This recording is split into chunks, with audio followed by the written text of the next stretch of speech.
emre하자. 흔들림 없이 미래를 향해. We see the vision you made, now we're never afraid. 꿈을 펼쳐 right now, 꿈을 펼쳐 right now. 길을 밝혀줄 emer. 세상이 우리를 불러, 세상이 우리를 불러. 멈출 수 없는 이 떨림. Oh, emre하자. We'll fly forever, emre하자.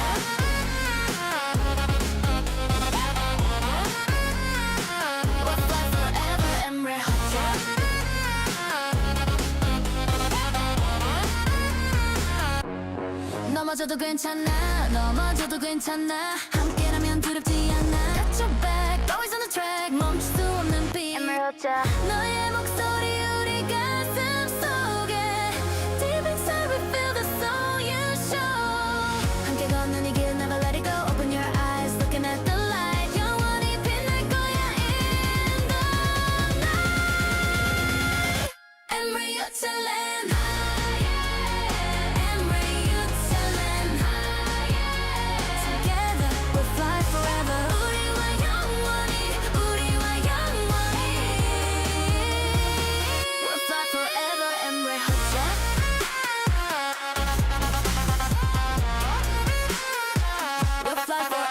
emre하자.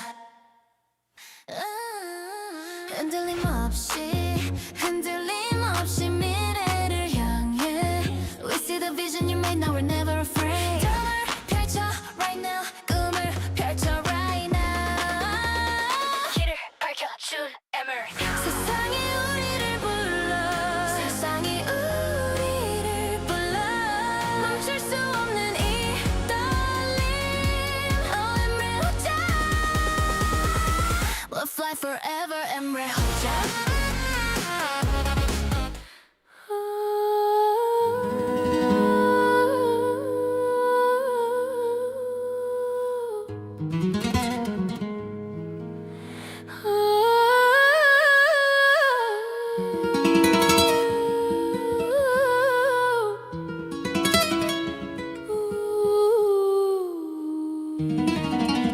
Sin vacilar ni un segundo, hacia el futuro con decisión. Vemos la visión que has construido, ya no tenemos ningún temor. Abre tu sueño ahora, justo ahora, quien ilumina el camino. emrehacha. El mundo nos está llamando, imparable es esta emoción. Oh, emrehacha. Volaremos por siempre, emrehacha.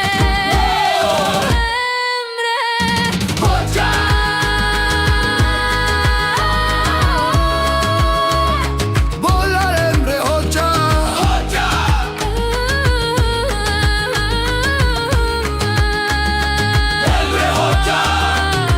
No importa si caemos, estando juntos no hay temor. Estamos contigo, seguimos tu rastro, luz imparable. Tu voz está en nuestros corazones. En lo profundo sentimos el alma.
vacilar ni un segundo. Herkese selamlar, sevgiler, güzel bir yayın olsun, güzel bir pazar günü olsun inşallah arkadaşlar. Umarım iyisinizdir, keyiflisinizdir. Bir pazar günü daha sizlerle birlikteyim. Bugün 15/3/2026, yani inanamıyorum ama ben burada yeni yılı kutladığım günü hatırlıyorum. Artık 3. ayın ortasına geldik. Bu nasıl bir sürat Özgün? Böyle mi geçecek bu sene sence? Ne diyorsun? İnanılmaz gerçekten. Yani büyük ihtimalle bir bakacağız yeni yıl gelmiş. 2027'yi kutluyoruz. Hakikaten inanılmaz bir sürat. Bir anda tabii. Kesinlikle öyle. Bugün şöyle ne diyelim, çok o güzel bir gün her şeyden önce. Hava güzel İzmir'de. Bilmiyorum, Denizli'de de benzerdir. Biz zaten benzer bölgede yaşadığımız için artık. Bu arada 4. sene Özgün Ege'den yayın yaptım. Bu da ilginç. Yani 6 yıl İstanbul üzerinden, şimdi de Ege üzerinden yaptığımız yayınlarla bayağı buranın, Ege'nin artık yayınlarını yapıyoruz. Nasılsınız arkadaşlar? İyi misiniz? Keyifler nasıl? Burada olan bir sürü arkadaşlar. Ben Favoritolar, Racial'lar, Türkmen Soylar, Lady Gaga, Little Monster'lar, Freddie Monty'ler, Begonville'ler, Ekimler ve herkesler burada. Çok sevinçliyim. Hepiniz hoş geldiniz. Bakü'de hava çok iyi hafta sonu diyor Kanan Mirza. Çok harika. Ne güzel ya. Bakü şimdi yavaş yavaş Nevruz'a doğru da gidiyoruz. Kim bilir ne güzeldir oralar ya Özgün. Bir de yani 20'sinde bayram. Tabii 20'sinde ayrıca bayram. Tabii. Tabii hem Türkiye'de hem Azerbaycan'da dolu dolu kutlanacak. İnşallah. Ya Denizli'de yağmur diyor ama inşallah Bakü'de yoktur. Yağmur. Yani inanılmaz güzel bir şey. Hem Ramazan bayramı hem Nevruz bir arada. Ya bak diyorlar, ne güzel, Karar Mirzazade diyor ki Azerbaycan'dan selamlar, Nevruz'a bekliyoruz hocam. Yemin ediyorum o kadar çok gelmek geçiyordu ki içimden. Bir türlü nasip olmadı ya. Kısmet. Güzel. Herkes güneşli diyor. Rusya'da da güzel hava. Peki bugün bayağı böyle internasyonel bir ortamla beraberiz. Ne güzel. Harika. Özgüncüm, bu hafta neler oldu diye başlayacağım. Çok kısa ama bu hafta tabii ki şu an Çok chat'teki... kısaca geç. O zaman çok hızlı geç ama ondan önce şunu da söyleyeyim. Eurovision'un 35 şarkısının şu an kısa versiyonu yayınlanmış. Bugün onunla başlayacağım. Haberiniz olsun. Özgücüm, top sende. Yani bugün en büyük konu bizim dikkatimizi çekiyor. Bu akşam Oscar ödülleri dağıtılıyor. Ve Oscar'da da biliyorsunuz müzik alanında 2 ödül veriliyor filmlerde. Bu akşam çok büyük çekişme bekleniyor bu iki kategoride. En iyi özgün şarkı denilen, yani Best Original Song kategorisinde en büyük aday K-pop Demon Hunters. Tabii ki. şarkısıyla. %100. Yani favorilerde artık 1. sırada, çok büyük ihtimalle Golden'ın alacağı düşünülüyor. Bu da işte Kore tarihinin Parasite'dan sonraki 2. büyük başarısı olacak. Bir K-pop şarkısına da ilk defa Oscar almış olacak. Ama onun dışında da tabii en büyük aday da en iyi özgün şarkıda Ludwig Göransson diye İsveç'in müthiş bir film şeyi var. Yani Hans Zimmer'le karşılaştırılan müthiş bir müzik dehası var İsveç'in. Onu da Sinners'a yaptığı I Like To You şarkısının da büyük bir rakip oldu ve Golden'dan da ödülü ters köşe yapıp alabileceği de düşünülüyor. Bir de en iyi özgün skor, yani Best Original Score diye en iyi film müziğine verilen, yani filmin genelinde kullanılan müzik yapısına verilen bir ödül var. Yani orada da en büyük aday Ludwig Göransson. İsveç'in dahi film müziği. O da Sinners'la alacağı düşünülüyor ama John Greenwood diye de bir efsane var. One Battle After Another filmine yaptığı müziklerle orada da bir çekişme var. Yani bu akşam da 2 müzik kategorisinde Oscar'larda. Biliyorsunuz işte Oscar alan müzisyen, daha önce işte Lady Gaga aldı, Adele aldı, Billie Eilish aldı. Zaten bu müzisyenler bir anda bir prestij atlıyor. Bir anda farklı bir degreye, farklı bir seviyeye geçiyorlar. Evet. Onun için de bakalım bu akşam ne olacak. Saat 4'te belli olmuş olacak artık. Haydi bakalım. Haydi bakalım. İnşallah güzel olur. Şimdi bakıyorum. Öncelikle şundan bahsedelim arkadaşlar. Çok teşekkür ediyorum emreyücönen.com'a gösterdiğiniz ilgiler için. Biliyorsunuz bu sene emreyücönen.com içinde canlı yayınlar, birçok şeyler var. Fakat size yepyeni bir şey daha göstermek istiyorum. Oradan da çok iyi. Çünkü yakın zamana kadar biz şöyle bir şey yaptık. Aslında daha önceki senelerde, 2-3 sene önce de biz özel yayınlar yapıyorduk Süper Pir üzerinde ve bu yaptığımız yayınlarda Kap Enstrümanı Gel, özel sohbet, abone sohbet gibi programlar da yapıyorduk. Yani sadece K-pop özel veya Eurovision özel yapmıyorduk. Şimdi bunlara da başlayacağız yakın zamanda, haberiniz olsun. Bunun için de bu sefer bugüne kadar hiç olmayan bir şey yaptım. Şimdi size onu göstereceğim. emreyücönen.com'a girdiğinizde sevgili arkadaşlar, canlı yayın sekmesine tıkladığınızda abone sahnesi diye bir şey göreceksiniz. Bakın mesela burada abone sahnesine tıkladığınızda da böyle bir sayfa açılacak. Burası sizlerin de görebileceği ama abonelerin parça gönderebileceği bir yer. Bu abone sahnesinde buradan bakınız işte aboneler farklı şekilde. Mesela sürekli parça gönderip spam yapma yok. Ayda 2 parça gönderebiliyor aylık aboneler. İşte yıllık aboneler ayda 4 parça gibi. Burada sohbet kısımlarımız var. Şarkı, enstrüman, ses analizi, challenge, bir sürü şey yapıyoruz. Mesela burada kayıtlarınızı paylaşabilme şansınız olacak. Fakat işi güzel tarafı şu. Ben bu şarkılardan bir tanesi haftanın şarkısı yapabiliyorum. Burada en tepede gözüküyor o zaman. Mesela şuradan bir tane deneyim asıyorum. Rachel Ferrell'ı haftanın sahnesi yapayım şu anda. Gördüğünüz gibi Rachel Ferrell sayfanın en tepesinde şak diye çıkıyor. Bu haftanın sahnesi de Rachel Ferrell oldu Özgün. Şimdi sonra bunu şimdilik öyle eğlencesine gösteriyorum. Fakat işin çok keyifli bir tarafı da şu. Biz Kapı Enstrümanı'nı Gel gibi bir yayın yaptığımız zaman burada sizler kayıtlarınızı gönderdiğinizde ben direkt olarak 7 kişiyi yayına seçebileceğim Özgün.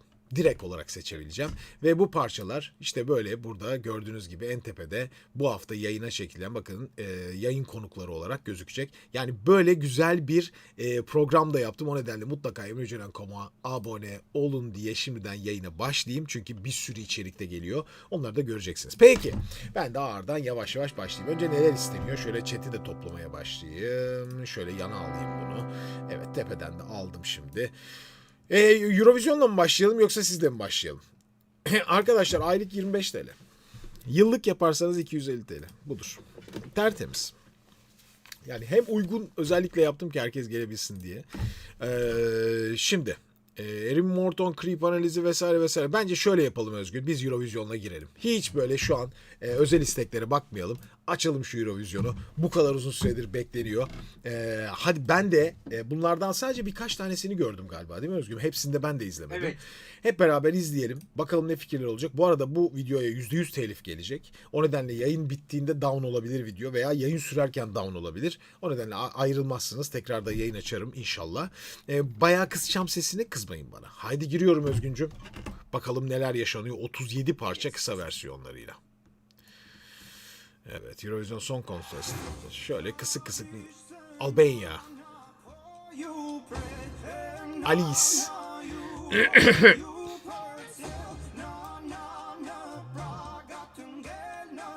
Life is a mystery. O dramatik vurgu var sürekli. Ama iyi bir vokal ha bu Albania. Fena değil yani.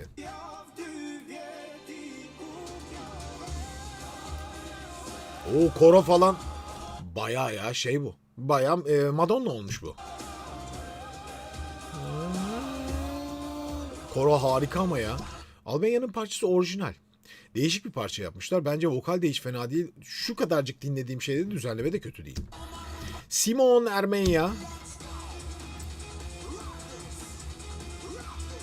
Buna yapay zeka ile yapılmış gibi bir parça. Altyapısını hiç beğenmedim parçanın bu arada. Yani hem drum and bass hem techno.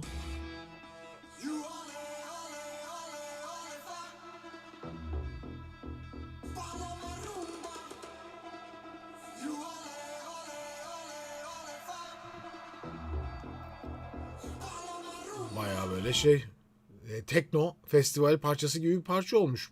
Tamamını dinleyince daha iyi anlayacağız. Arada kalıyor yani her şey.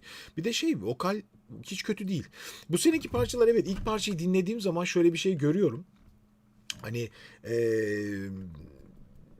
yani şeyi görüyorsun. Burada bir eskiden biliyorsunuz daha önceki Eurovision'larda hep bir şeyin imitasyonuydu. Atıyorum bir Bulgar şarkıcı geliyordu. Bir şeyin imitasyonu, bir bilinen şarkıcının aynısı. Böyle yapılıyordu. Şimdi bu sene 2-3 senedir aslında şöyle bakıyorum. Gittikçe özgünleşme var. Ya daha özgün şarkıcılar aslında ama çok fazla ya rock ya teknoya yani hep parti moduna bir evrilme var. Yani hit çıkarmada çok zorlanıyor Eurovision. Ta ki işte Barbara Pravi'nin Vola'sı gibi. Vola'yı hala dinliyorsun veya Lori'nin çıkardığı hit gibi. Onun dışındaki parçaların neredeyse hiçbirini hatırlamamak da çok kötü bence ya. Ya ciddi bir hafıza silimine yol açıyor. Bu sadece eğlendirelim de işte mesela benim kızım da söylüyor Özgün. Macchiato'yu. Geçen senenin parçasını. Estonya'nın parçasını. Espresso Macchiato. Çünkü TikTok'ta karşısına çıkıyor ve eğleniyor. Ama bu Eurovision bunu mu üretmeli? Bilemiyorum. Çünkü ciddi bir aslında müziği taşıma gücü olan bir yarışmaydı bu. Daha çok eğlence formatına çekildiği için şu an mesela ikinci dinlediğim Armenya aslında bunu birazcık köklemeye çalışıyor yani. Üçüncü parça Avustralya Delta Goodrem Eclipse. Avustralya tabii neden burada olduğunu bilmediğimiz. Ben uzun süredir Avustralya'dan duyduğum en iyi şarkılardan biri Özgün. Net söyleyebilirim yani. Hani bu Ya bir kere değil mi? Daha önce yani- pek kalamıyordu finale. Sanki bir ihtimal var gibi burada yani bu sene. Yani Delta Goldtram zaten dünyaca ünlü bir şarkıcı hocam. Bir de yani The Voice tarihinin en çok sevilen jürilerinden biri Avustralya. Bir de jüri müri falan filan, evet. Tabii. Bir sürü şeyler de var. Yani tecrübeli ve gerçekten de Eurovision taşıyabilecek bir şey götürüyorlar. Biliyorsunuz benim ana fikrim hep şeydir. Profesyonellerin yarışması da olmalı Eurovision aynı zamanda. Doğru. Bence doğru tercih. Peki, hadi devam edelim o zaman. İyi ama ben gayet beğendim şu an. Kısacık şeyler tabii. Avusturya Cosmo Tanzchain diye bir şey.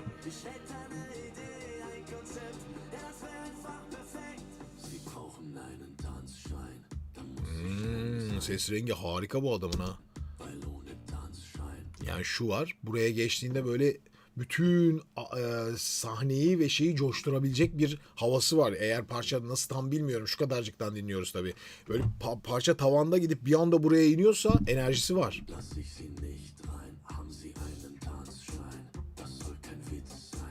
Bir de burada şöyle bir heavy metal gireydi.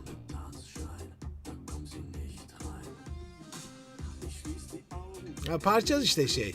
Parçanın akışı böyle geyik modunda sürüyor. O kötü yani. Genelde chatte de böyle pek sevmiyor diyor. Seven de var gerçi. Okey. Tabii ki Jiva, Cemile, Just Go, Azerbaycan. Güzel bir balatla katılıyor.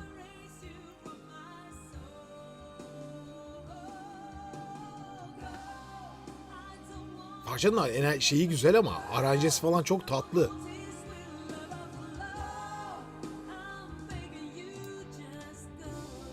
Şimdi Cemile'nin zaten Ses Azerbaycan birinciliği var. Biz canlısını da izlemiştik. Çok orijinal bir karakter. Cemile'ye şöyle bir sürpriz açmak lazım. Cemile mesela Ses Azerbaycan yarışmasında izlerken şöyle bir his yaratıyordu bizde. Biz mesela Cemile'yi izliyorduk. Diyorduk ki güzel, hoş, fakat Cemile özellikle final işlerinde, yani finale kaldığı zaman kendini göstermesi gerektiğinde gerçekten etkileyici olabilen bir şarkı. Bu bence Azerbaycan'ın en güzel şanslarından biri. Şarkı ile ilgili çok fazla yorum yapamam. Balat şarkılar bence her zaman riskli şarkılardır. Bana sorarsanız. Ya bir de bu İngilizce ile alakalı, belki telaffuzla alakalı vesaire. Acaba böyle bir şeyler böyle kafamda canlanıyor ama şu an daha çok başlangıç aşamasında olduğu için her şey çok daha gelişeceğini düşünüyorum. Ama Cemile'nin en büyük şansı gerçekten tam bir final yarışmacısı. Çok başarılı bir final yarışmacısı. Çıktığı her finalde farklı etkili gösterebilen, mesela bu şu anki albüm kaydından, yani şarkının stüdyo kaydından canlıda çok daha iyi olabilen bir şarkıcı. Yaşayacağız ve göreceğiz bakalım neler olacağını. Belgium. Evet. Esila, Dancing on the Ice.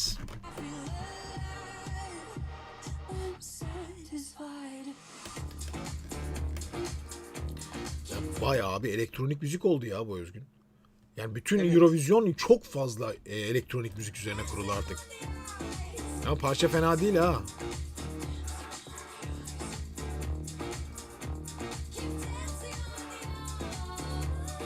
Bayağı Hicaz yürüyor. Dancing on the ice. Bayağı... Ne oluyor ya? İlginç bir parçaymış bu ha. Nereye gideri bilmiyorum ama fena değil yani. Özellikle Hicaz'ı bizi vurur. Biz severiz öyle işleri. Peki devam. Bulgarya, Dara Bangaranga. Ben sevdim. Direkt TikTok'ta bu şarkı patlanın diyor. Bence çok tatlı parça yakalamışlar. Bir daha alırım. Peki güzel. Ya bir parçada bir delilik var Özgün. Hani normal olmayan bir delilik var. Bir çıldırma var ve o işe yarayan bir şeydir her zaman bu delilikler. Daha önce çok gördük. Anam bu nedir? Croatia, Lelek, Andromeda. Hadi bakalım. Her zamanki gibi Hırvatistan ilginç şeylerle katılıyor. Abo. Bu ne kalabalık bir aranje böyle ya.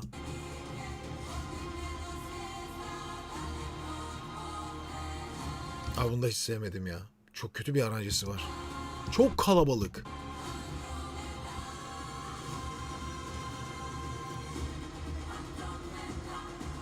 Hadi bakalım. Buradan elektroniğe mi geçecekler? Vallahi mi ya? Halleydi yani değil mi Özgün? Halley. Ve nihayet seneler sonra da Andromeda'ya bir şarkı yazıldı diyoruz. Andromeda. Ya hiç sevmedim. Cyprus Antigone Jalla.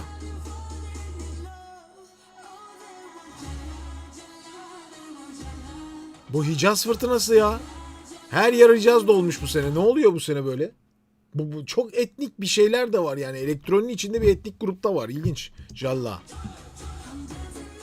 Kıbrıs. Aa ritme bak. Çak çık çak çak çık çık çak çak. Bu Jalla bizim bildiğimiz bir anlamı falan mı var ya? Yakın mı acaba? Yani O- zaten öyle bir şarkı koyacağım. Ha. Yani Kıbrıs Rum kesiminde de çok eleştiriliyor. Çünkü Neden? Ne tam Grek ne de tam Arap. Böyle tam bir Orta Doğu şarkı. Evet. Her şeyden var. Aynen. Abi Biraz hani şey gibi. Şu sizin çok sevdiğiniz Yunan şarkısına benziyor Zariye. yani mi? Şimdi Zari biraz deli işiydi. Bu biraz daha şey özgün ya. Biraz daha böyle hani şey gibi. Radyolarınızda şimdi Calla geliyor falan. Böyle pop kuşağında araya da katacağım parça tadında. Ama tutar. Eğlenceli bir kere. Yani en azından o sürekli tekno içindeki patlamalar gibi saçma sapan sürekli aynı modda giden bir şey yok. Ben içinde etnik olan şeylerin çok daha etkili olduğunu düşünüyorum her zaman. Her zaman yani kendi kültürünü yansıttığı zaman bir ülke, bunu daha önce Fransa yaptı, İtalya yaptı, her ülke kendi kültürünü de içine katabiliyorsa mutlaka fark yaratıyor. Katamıyorsa yani ortalama bir şeyden götüreyim diyorsa işte o zaman patlıyor. Olmuyor yani. Çek ya. Daniel Ziska, Crossroads. Lirik bir vokal ha, güzel.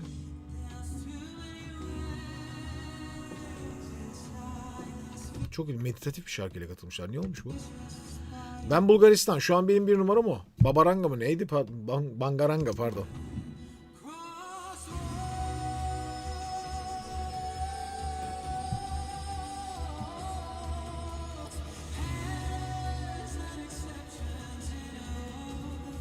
Parça fena değil yalnız ya. Aranjesi falan derli toplu her şey. Vokal de güzel. Ben sevdim. Hiç fena değil.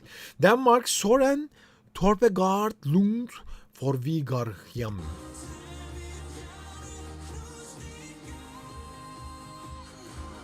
İyi tenor.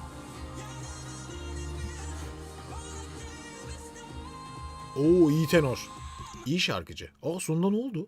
Oh my gosh. Bir şeyler yaşan. Ki... Hadi canım.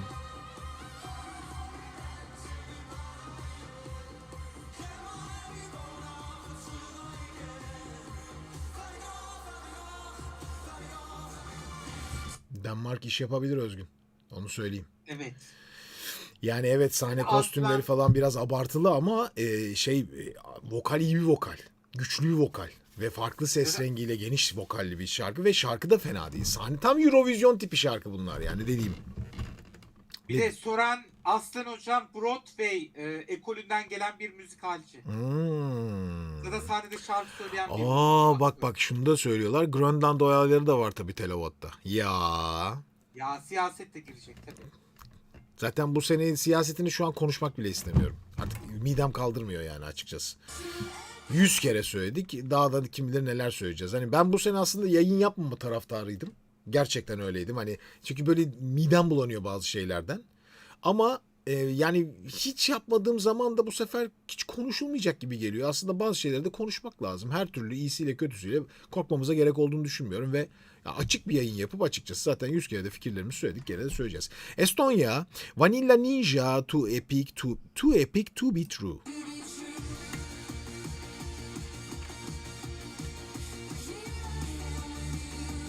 Hiç fena değil ha. Sound çok güzel. Ya bu mesela klasik teknodan uzak bu. Tatlı bir ritim sound şey var. Biraz da eskilerin sound'u da var. Bir de yani Vanilla Ninja hocam 21 yıl önce İsviçre adına Eurovision'a katılmıştı. Yuh. 21 yıl sonra geri dönüyorlar. Zaten 2000'lerde de dünyada sesini duyulmuş bir girl band. Allah, Vanilla Ninja bir girl band değil mi? Onları Evet. çok ilginç. Biraz şey gibi böyle. Hani The Warning kızları gibi çıkan 2000 yılında. Tabii Öyle bir havası var. chatte bakıyorum şimdi hiç beğenilmiyor ve hani çok demode falan filan diyor ve çok az beğenen var. Ama ben genel olarak soundları güzel. Ona hiçbir şey 21 diyemezsiniz. yıl öncesinin sound aslında. Tabii. O da güzel bence.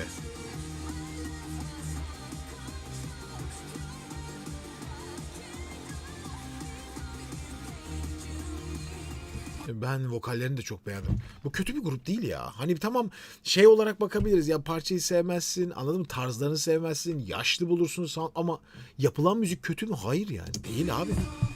Finlandiya. Buna biraz bakmıştık. Linda Lampenius, Pete Parkkonen. Yani bu parça böyle bütün şeylerde genel olarak çok önde gösteriliyor ama ben de pek önde değil yani. Ben çok arada buluyorum bunu. Denmark daha iyi bundan.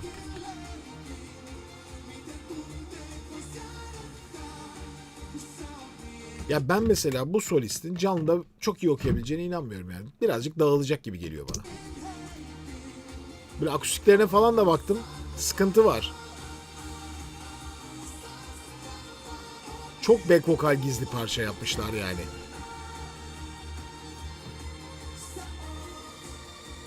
Baksana 10 kişi birden söylüyorlar yani bir tane parçayı. Parça tabii ki bir enerjisi var ya. Bomboş da böyle rezalet bir şarkı falan değil. Şu ana kadar dinlediğim bence hiçbir parça böyle Hırvatistan hariç. Ben zaten yıllardır herhalde bir türlü sevemiyorum. Böyle kaotik şeyler yapmayı çok seviyorlar. Onlar hariç genel bir bütünlük var aslında. Müzik olarak bence kötü değil hiçbiri zaten. Fransa ilginç Özgün. Onu da söyleyeyim. Evet. Bir şöyle bir çentik atalım yanına yani. İlginç hakikaten. 17 yaşında bir de kız. Luan'dan sonra çok genç birisine, 16-17 yaşında birisine göre verdiler. 17 yaşında ama tatlı. Yani bir Riskli bir karardı. doğru fakat ses kaldırıyor. Bu ses kaldırıyor. Eksikleri de olsa bir şey var. Parçada da bir heyecan var. Tamam ama tamamını dinlemeden de yani gene. Georgia, yani Gürcistan, bizi Kebi on replay bakalım neler yaşıyorlar.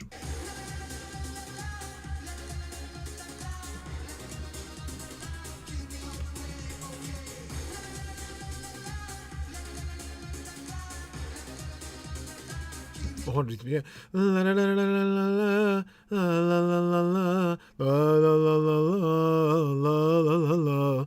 bu sene böyle bir garip bir dünya var Özgün. Ben çözemedim. Evet. Bir böyle bir Bir de, arabesk bir Orta Doğu tadı var çoğu parçada. İlginç o da. bir de Junior Eurovision birincilikleri var biz Kebi'nin. Hmm. Zaten çocukluktan tanıdığımız bir grup. Parça ilginç ama. Altyapı deli gibi böyle tekno yıkılıyor ortalık yani. Tak tak tak gidiyor. Üst tarafta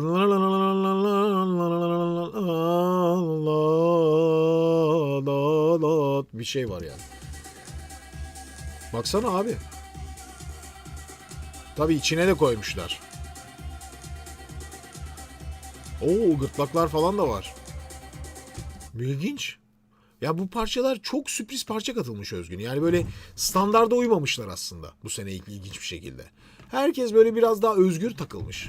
İlginç sonuçlar çıkabilir. Bak bu sene yani şöyle bir liste. Geçen senelerde biliyorsun ben hep liste veriyordum yani. Bu 1 olur, şu 3 olur. Bu bence ilk 7 bile olamaz. Olursa işte adam böyle hatırlıyorsun değil mi onları? Geçen sene yıkılmıştı ortalık. Mesela bu sene genel parça ortalaması bence vasatın üstünde artık. Yani daha iyi. Bir tek Hırvatistan dışında onu hiç sevmedim. Onun dışındaki hepsinde bir şey var. Benim müzikal bir kimlik yaratmaya çalışılmış gibi. O benim hoşuma gitti. Germany, Sarah Angels Fight. Senelerdir bu tarz hiç parçayla katılmadı ya Özgün.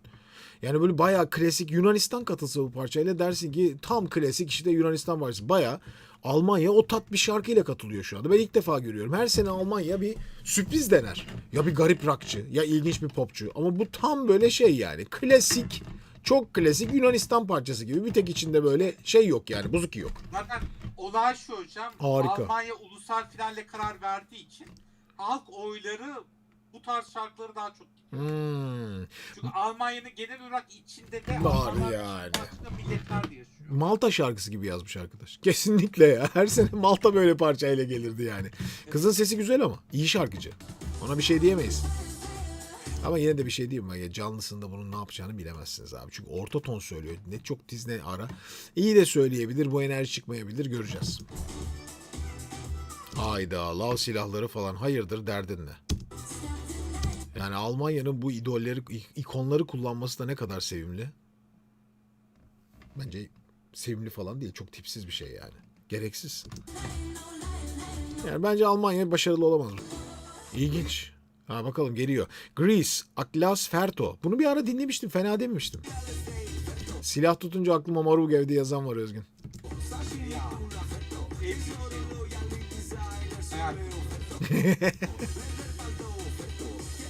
Abi bu ne kadar alternatif bir Yunan parçasıymış böyle. Biraz Estonya kafasına gitmişler bu sene. Ya bu da ben şey söyleyeyim, bu da yapay zeka tipi bir şarkı.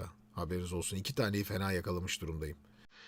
Yani böyle sanki yapay zeka desteği verilmiş gibi bunlara yani bu parçalar. Haberiniz olsun. Bu tam yapay zeka tipi bir aranje tipi.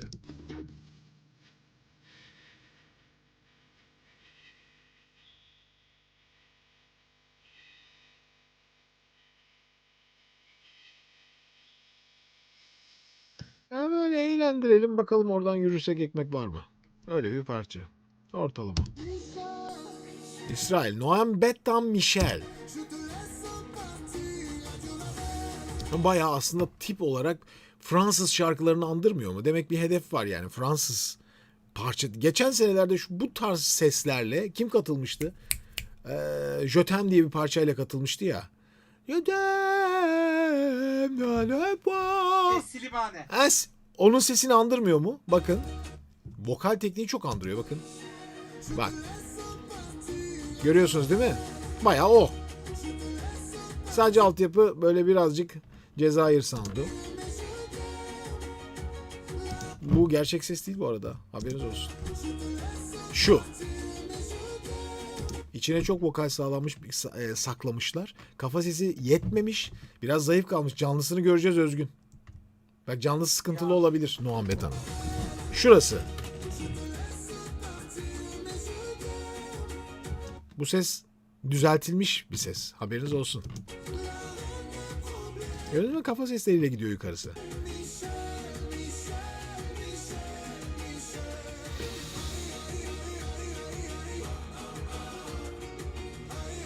Biraz İspanyol ezgileri. Danslar da andırıyor.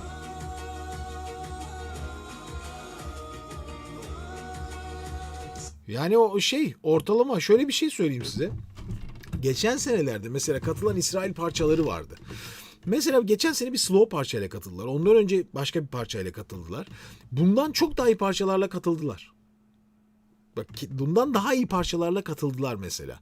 Ve bundan iyi katıldıkları parçalarla galiba Noah mıydı Özgün ismi o kızın? Noah Kirel. Noah Kirel dışında aslında böyle hit ilk 3 yakılacak parça çok bulamadılar. Ki o sene de gerçekten çok başarılılardı. Ama bu parça böyle bu kadar Eurovision şarkısı dinleyince bence çok gerilerde ya. Normalde bu şarkının olması gereken yer ben 9 ile 11-13 kuşağı arasında falan bir yer seçersin. Çünkü çok alternatif var artık şu an.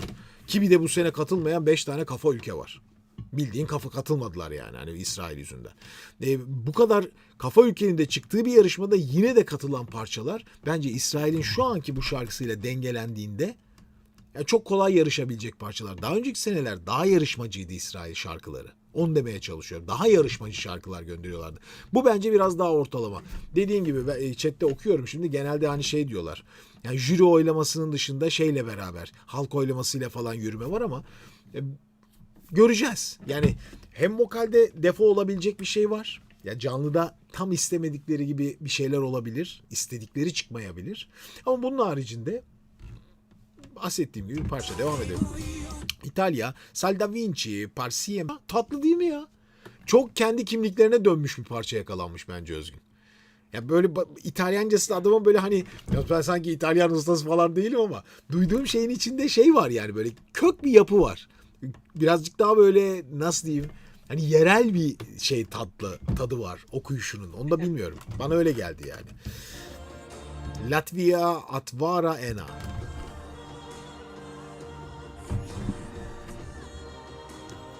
Ana. Ne kadar fazla çok aşırı yumuşak bir renk ya. Bu da yani of tam çayları koyalım şarkısı Özgün bu. çok indi geldi gerçekten. Çok fazla yani. Unique tamam da yani bu vokal.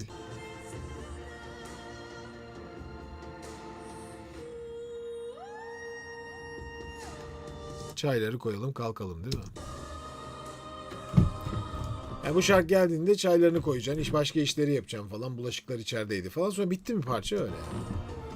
Geçiyorum bile yani o kadar sıkıldım. Litvanya. Lyon Cecah. Allah Allah. Sol quiero más.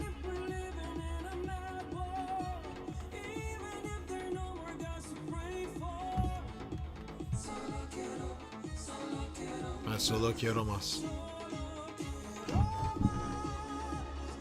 Burada bile hafif detone var ya.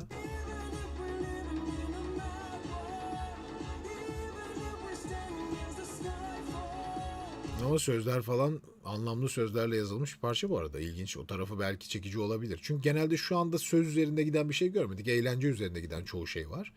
İlk defa böyle sözlü bir hikaye var.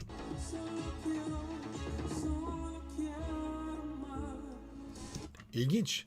Bak bu şarkıya da hafif bir çentik atabilirim. Çok açıkçası şey gelmese de hani böyle hit değil ama bir sözsel bir duygusu var. Bakalım neler olacak.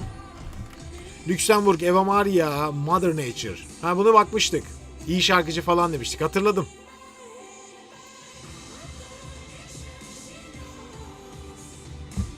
Evet ilginç bir şarkıcı. Kafa sesleri falan çok güzel kullanıyor bu arada. Ya bir de çok sevimli bir yüzü var. Kamera çok sever böyle yüzleri. Sever. Ya kaçıncı olacağını bilemezsin.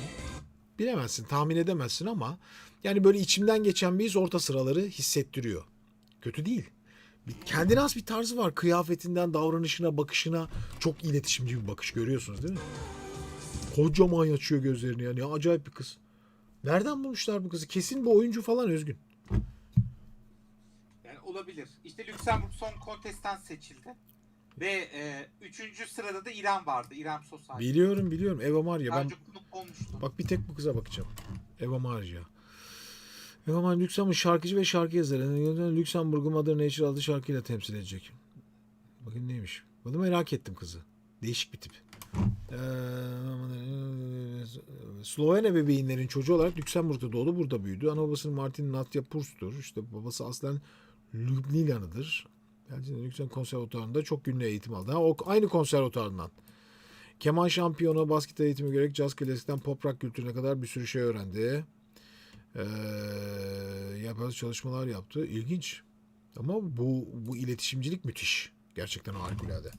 Sevdim. Ya aklımda kalır mesela yani anladın mı? İlginç bir şarkıcıydı derim ben her zaman. Ki her sene böyle bir atıyorum bir İrlanda şarkısına benim takıldığım olmuştur. Ne güzel falan demişimdir. Hakikaten istediği başarıyı elde edememiş olabilir ama şarkıcı olarak aklımda kalır. Bu da öyle. Süper bir şarkıcı değil ama tarzı var.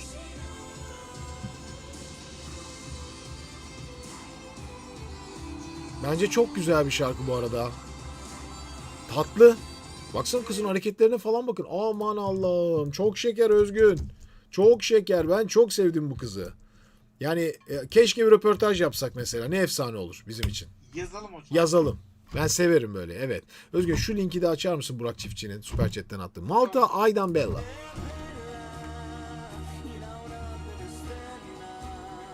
Oo.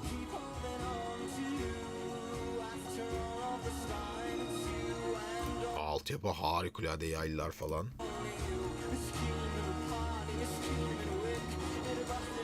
Oo.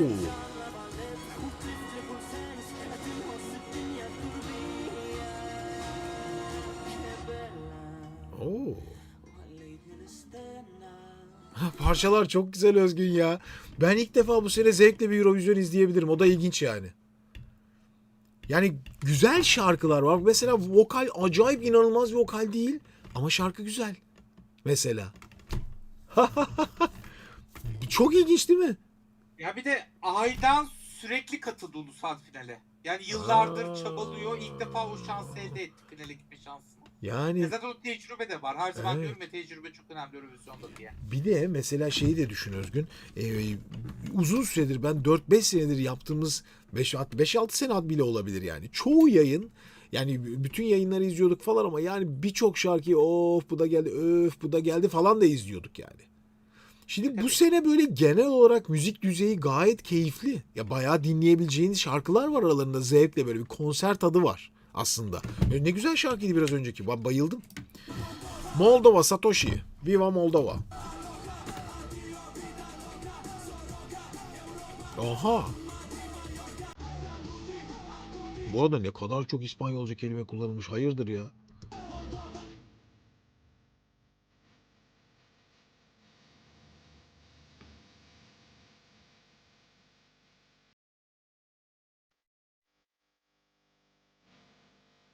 Allah Allah.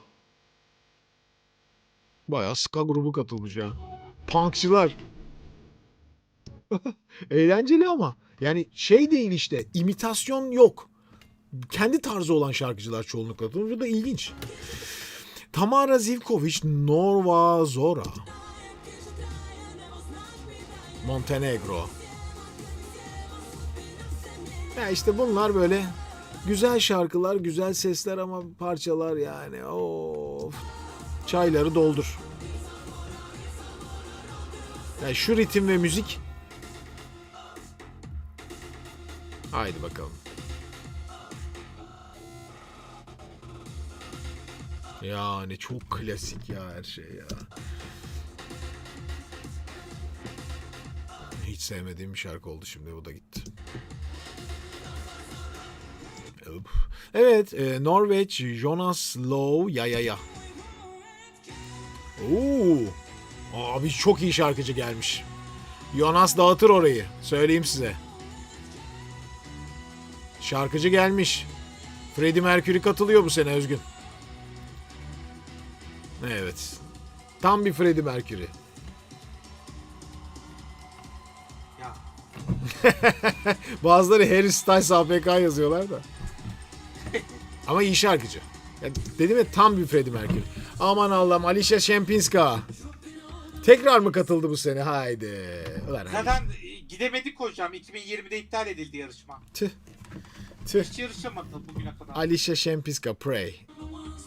O zaman da sevmiştik. Röportaj yapmak üzereydik. Kalmıştı falandı filandı.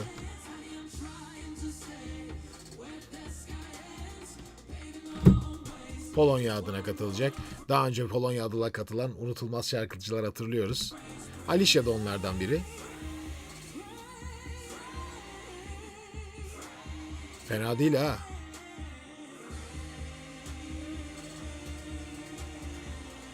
Ama Alicia zaten çok iyi bir şarkıcı. Bir de bayağı böyle zenci gırtlağı. Çok tatlı. Klasik bir stil, yani bir gospel sound'u var parçalarında. Tarzı da öyle. Orijinal ya Özgün. Kötü diyemem yani. Gayet güzel. Ben bayağı geçen senelerde hızlı geçerdim, hatırlıyorsun. Uça uça geçerdim bunları yani. Ama o hiç öyle değil. Portekiz. Bandidos da Cante Rosa. Portekiz hiç bıkmıyor bundan Özgün ya. Biz ne yapacağız? Her sene aynı tip şarkıcılar. Çünkü Hani kendi tarzları. ya bir de Portekiz'de şöyle bir olay var ya hocam. İnanılmaz, dünyanın en eski festivallerden birini yapıyorlar. Neymiş o? Yani orada da zaten bu tarz şarkılar öne çıktığı için. Yani bir kere işte şey çıkarttı. Eurovision'u kazandıkları şarkı çıktı. Ha. Onun dışında da hep genellikle zaten bu tat, bu caz, fado havası arada. Ya bu caz da değil, böyle bayağı Meksika tadındayız. Aa, şarkı bu yani ha. Aman yandık vallahi Özgün. Çayları doldur. Uyku ninnisi demiş Hakkı. Evet, Alexandra Capitanescu çok mi? Romanya. Ciao mi? Allah Allah. Tek rock şarkı galiba bütün şeyde katılan. O da böyle eski tipte.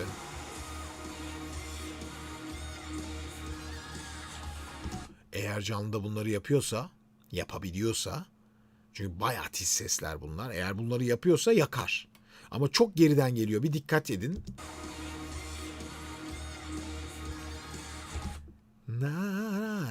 Bayağı geriye almışlar vokalleri. Neden? Ben bu soru işaretlerini hep tutmayı severim. Yani bu mixçilik çünkü saklama gizleme işidir birazcık. Çok iyi ustalık işidir. Mix sırasında her şey toparlanır. Canlısını çok merak ettim şimdi Alexandra'nın. Hakikaten. Kafa sesleri canavar.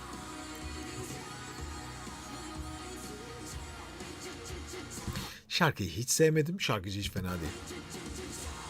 Onu da göreceğiz. Yani bu saklandığı şeyden sahneye çıktığında gerçeğini görürüz ama şarkı mi falan o benim ruhumu daraltan Eurovision tipi şarkı. Evet, San Marino sen hiç süperstar. Burada da şey var hocam. Ne var?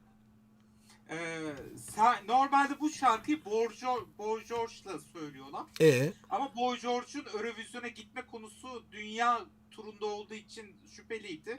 Bugün artık karar verildi. Yani bu video yapıldığı zaman Ne oldu? Boy George'un katılmayacağı belli değildi. Boy George gidiyor. Yani aslında bu şarkıyı Boy George'da değerlendirebiliriz. O zaman boşa dinleyeceğiz o zaman bunu. Ben hiç dinlemeyeyim, geçelim. Sadece şarkıyı dinleyeyim. Ya Boy George bir star. Yani Boy George'un orada olması bile yeter. Şarkı söylemese de olur zaten.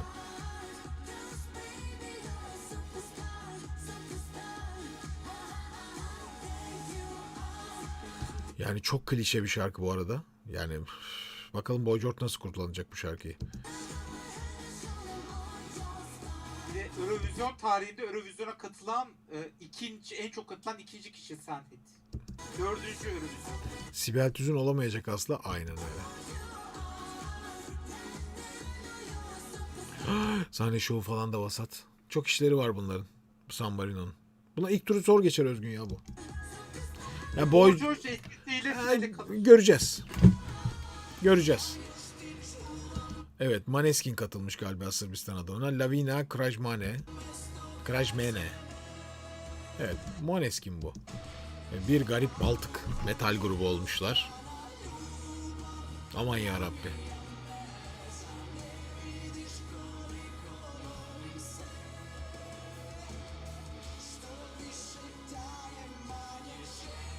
Çayları doldur.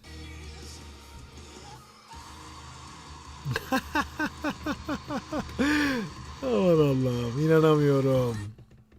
Her sene böyle bunlar ya. Aşırı sıkıcı abi. Dinlemek bile istemedim yani. Korkunç. Sweden, Felicia My System. Aha, maskeli bir kız geldi.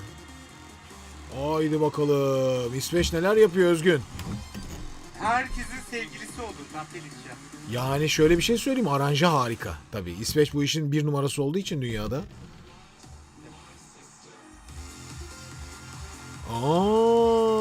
Şampi mi yoksa Özgün? Olabilir hocam, büyük şansı var. Şampi Özgün. Şampi geldi. Hadi geçmiş olsun. Ben size söyleyeyim. Bak şimdiden söylüyorum hafif hafif. Şampi enerjisini alırım. Ben şeyi alırım. İşte Frey de söylüyor hocam. Belli siyasi söylemleri var. Ondan dolayı yaparlar mı bilmiyorum. Ondan dolayı değil. Şarkıyı bak, ben hiç onu okumadım. Çete falan bakmıyorum ben şu anda. Siyasetli Aha. bilgim yok. Ben şu an gördüğüm o nedenle yaparlar mı? Ters olduğu için. Yani düşmanı olduğu için, Gazze mazze dediği için değil mi? Onu diyorsun Evet, sen. evet. Ama abi şimdi bir dinle şunu bak. Bak abi, aranjeye bak. Bir kere aranjeyi koymuş İsveç. Geçmiş olsun. Hadi iyi günler demiş. Hepiniz orta sırada böyle tatlı tatlı takılırken yanlarından sol şeritten 240'la bir tane geliyor. Bak abi. Bak abi, bak yangına bak. Bu ne? Abo, ateş. Felaket. Yani bu o sahneyi yakar Özgün bu. Yakar. Bu yakar. Müthiş bir şey bu. İsveç alır bu sene. Geçmiş olsun. Ne Denmark ne bilmem ne. Benim favorim bu sene İsveç'tir abi. İddia etmiyorum. İlk üçe giremezse bile falan. Benim favorim İsveç'tir. Net. Yani bir olması benim için sürpriz olmaz ve bir olmalı diyeceğim tek şarkı aralarında. Switzerland, Veronica Fusaro, Alice. Bu da güzel. Tatlı bir parça. Hafif blues. İyi şarkıcıyla katılıyorlar. Bu da iyi bir şarkı. Çok iyi bir şarkı bu arada. Oy oy oy oy oy. Ben mesela bunu izlemeye bayılacağım sahnede. Tam stili harika. Abi de kadın mı solo atıyor? Obo! İsviçre'ye bak. Harika Özgün. Harika.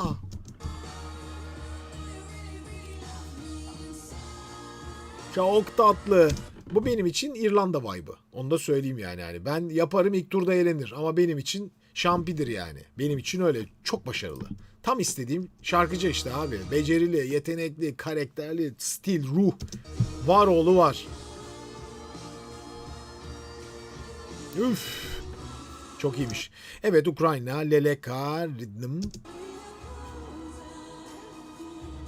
Gene yerel kıyafetler. Yani geçen sene Ukrayna kırıldı Özgün. Hani şu şey vardı ya yani. Savaş nedeniyle bütün puanlar Ukrayna. Savaş. O geçen sene kırıldı artık. O bitti. Doğru. Yani artık tamam dedi hani. Okey. Yani bu yarışmayı sonsuza dek kazanamazsın bu sebeple. O nedenle o kırılmadan sonra ben Ukrayna'nın çok da yukarıda olabileceğine inanmıyorum artık. Kırıldı çünkü ve bir de geçen senelerde çok vasat şarkı doluydu ya Eurovision. Bu sene ortalamada böyle 18-20 şarkı falan bir kafa gösteriyor. Bir şey gösteriyor. Bir sahnede izleme zevki var. Bir önceki şarkı mesela. Birinci olsun olmasın ben izlemek isterim. Anladın mı? Merak ederim yani. Keyif alırım dinlemekten. Daha doğrusu keyif alırız dinlemekten. Bu sene çok keyifli şarkılar var. Bak bu Eurovision'un bu seneki başlığı olabilir.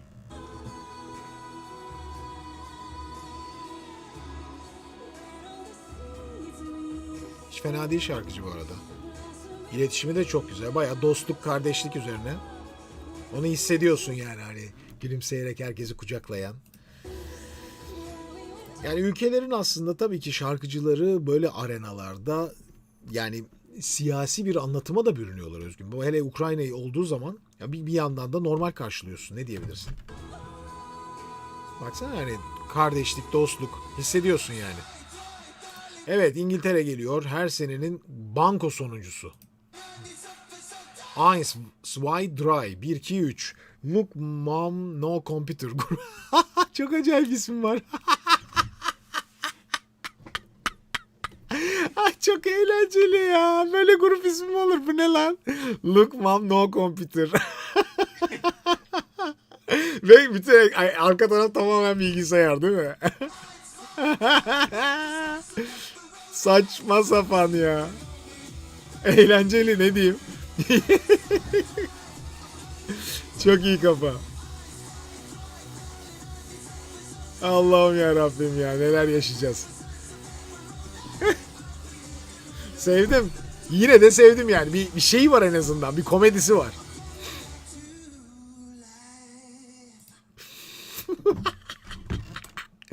Evet şarkılar güzel. Ben bu seneyi ilk defa abi seneler sonra beğendim abi. Ne yapacağız şimdi?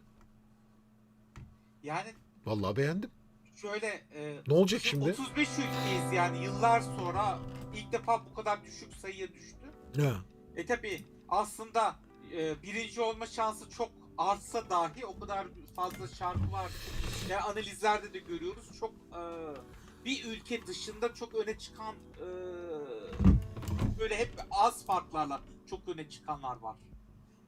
Yani o da Evet. Finlandiya birinci sırada. O zaten açık ara birinci olması bekleniyor analizlere göre. Finlandiya mı birinci olacak diyorsun? Ben İsveç birinci Ya olacak analizlere göre öyle bekleniyor. Bu Boş ver grup analizleri. içinde 35 ülke içinde Finlandiya'nın birinciliğine kesin bakılıyor. Ama mesela Fransa ile Danimarka 2 ve 3'te analizlerde. Bu çok az fark var. %1'lik 2'lik farklar var. Yani, O yüzden de çok çekişmeli bir sene gerçekten çok kritik. bu arada chatten süper bir istek var. Diyor ki Burak Çiftçi. Keşke Ayşe Ekiz de Kalbime Koy Başını Doktor şarkısıyla Eurovision'a katılsa. İşte.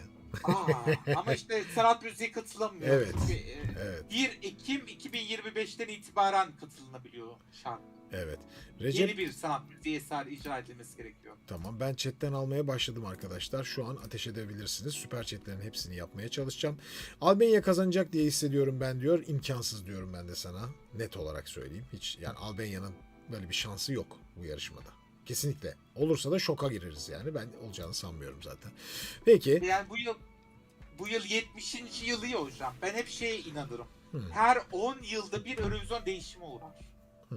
Şimdi bu yılda 70. yarışma. Bundan sonra 80'e kadar bence çok efsane bir 10 yıl göreceğiz gibi içimden geçiyor. Bakalım. Bakalım inşallah öyle Çünkü, olur. 60. yıllar hep kriz içinde bitti. Evet. Oyun Aşkı Eurovision diyor ki hocam yarı finalleri de canlı izleyecek miyiz? Bu sene izleyeceğiz inşallah.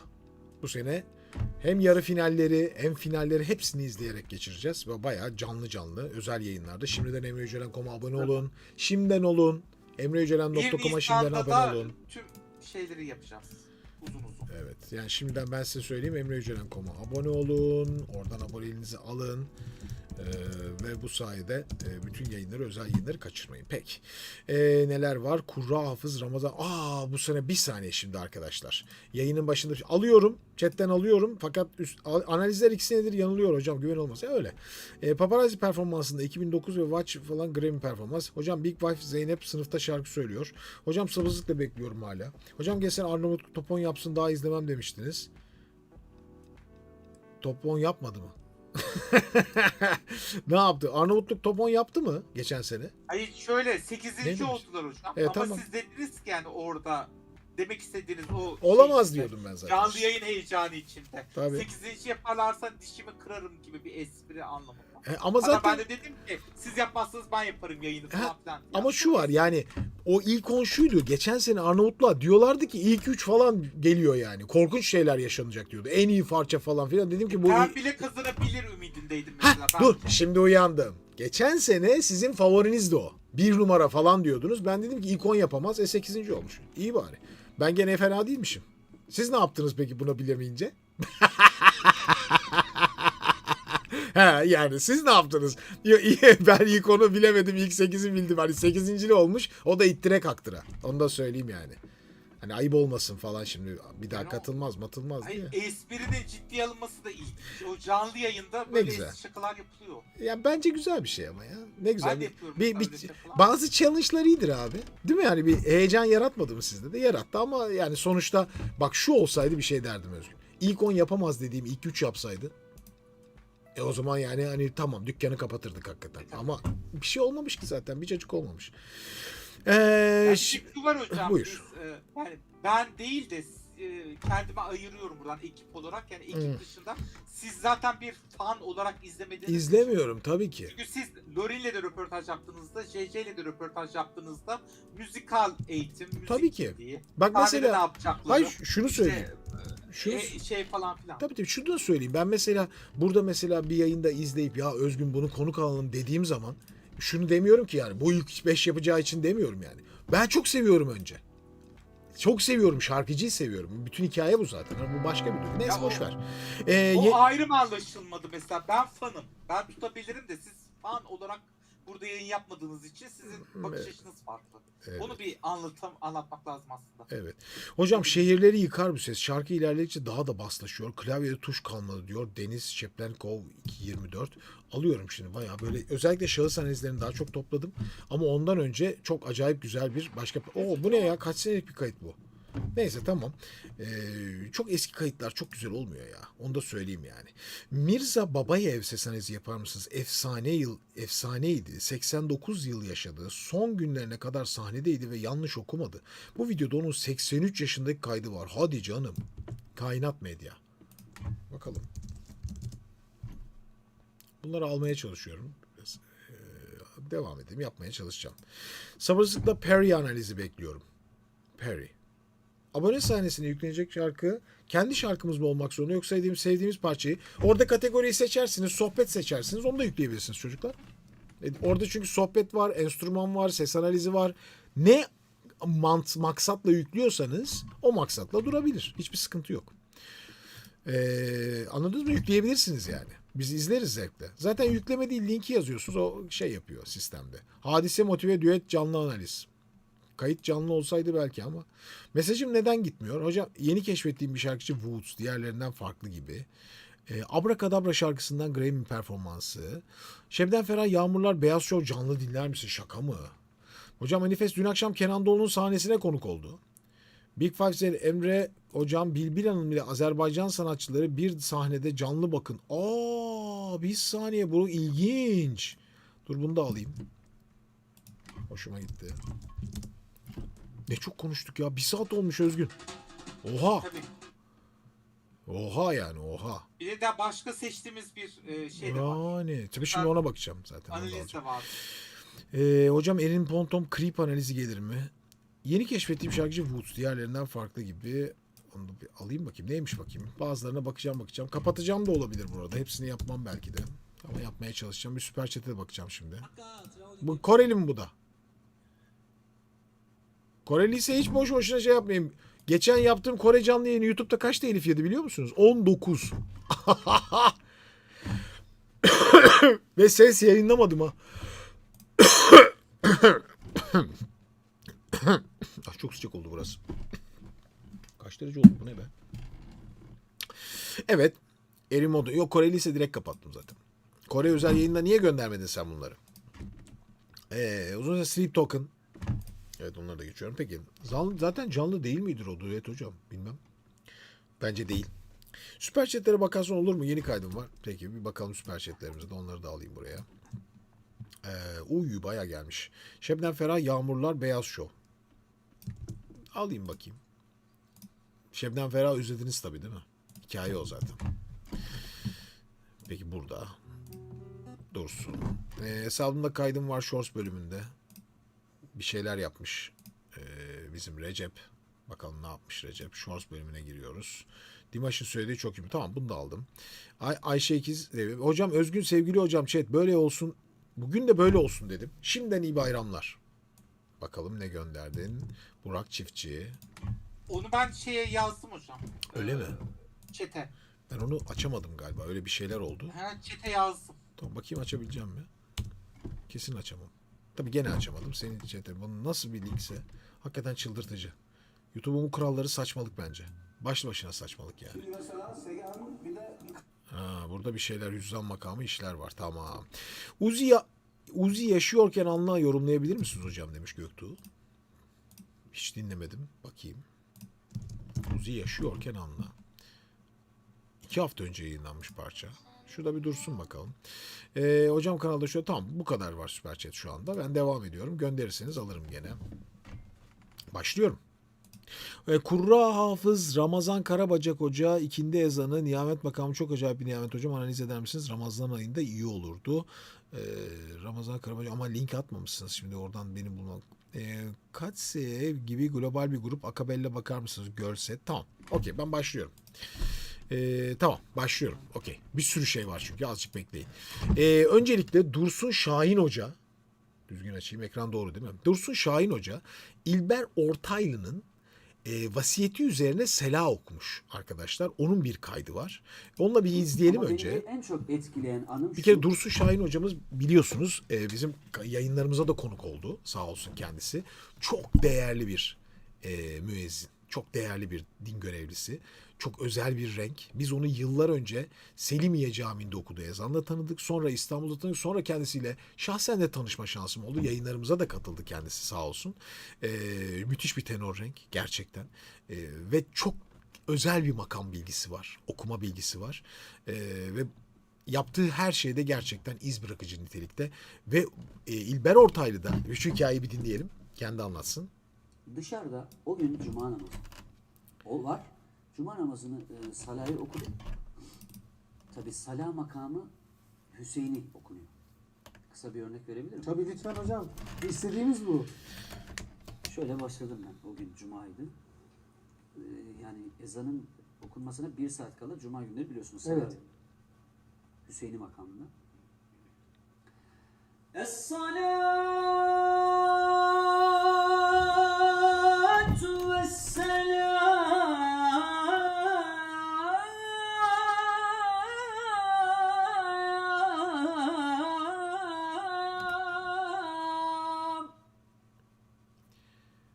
aleyke ya seyyidena ya Of, of, of,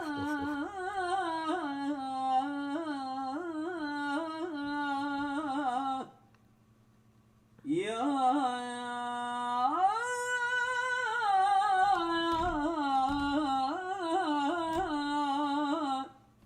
Resulallah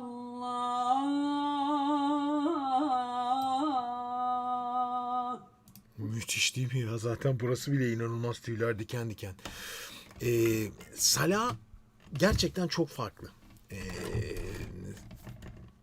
Hakikaten böyle tüyleri diken diken eden, Hüseyin'i olmasının en büyük özelliklerinden biri. Yıllar önce hep bunu anlatırım. Tekrar bunun önünde anlatayım. Valide Sultan Camii'nde bir hoca anlatmıştı bana. Şimdi ismi de gene gelir gelmez. Ama kusura bakmasınlar lütfen.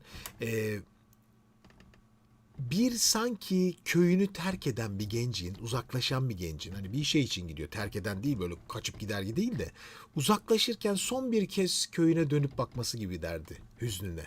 O nedenle de Hüseyin'i okunur derdi. Çünkü o türkü, o tat vardır içinde. Şimdi bu kadar güzel makamla da icra ederseniz, o nüansları da yaparsanız müthiş ve duygusu çok ilginç. Yani şey değildir. Kahır değildir. Hüzündür. O hüzünle kahır arasındaki duygu farkını çok güzel sesle ve makamla işte insanlara verebilirsiniz. Bu da zaten bu işin kusursuz ve muhteşemliğinin simgesi. Dursun Şahin Hoca da onu yapabilecek yetenekli bir insan. Bunu okudum. Hemen cemaatin bir tanesi yaşlı amca, hocam birisi seni istiyor. Dedim kimmiş? Bugün de NTV diye bir televizyon var ya, Evet. haber kanalı. Onlar bir belgesel çekiyor. Tarihi camilerin, tarihi özel şeyler. O gün de İlber Ortaylı geldi oraya. Meğersem beni o çağırıyormuş. Biz de tabii onu hep böyle televizyonlardan falan görüyoruz. Ünlü tarihçi biliyorsunuz. Hemen önümü ilikledim. Hocam beni istemişsiniz, buyurun. Bu arada hoş geldiniz dedim. Hoş bulduk evladım dedi. Sen dedi, Salih sen mi okudun? Evet dedim efendim. Sende dedi farklı bir tavır var dedi. Sen kimden ders aldın? Dedim ki ben Üsküdar Cemiyeti'ne gidiyorum. Amir Ateş'ten ders alıyorum. Belli oluyor zaten dedi senin tavrından, usulünden. Tabii. Ben ölürsem benim salamı sen vereceksin dedi. Oo. Bakın. Ve o selayı vermiş.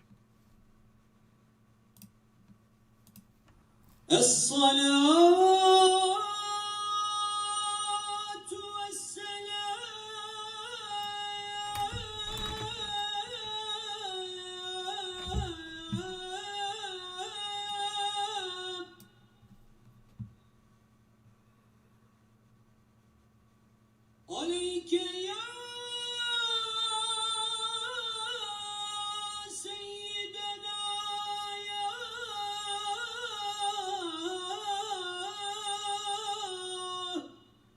Hafif pürüz var sesinde ama hastalıktan olabilir. ya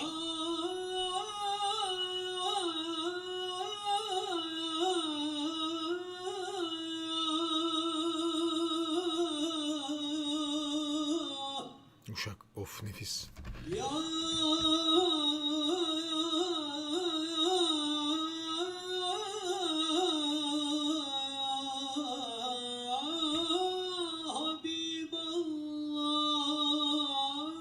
Habiballah. Tavrın temizliğini görüyorsunuz değil mi? Tertemiz bir makam yapısı.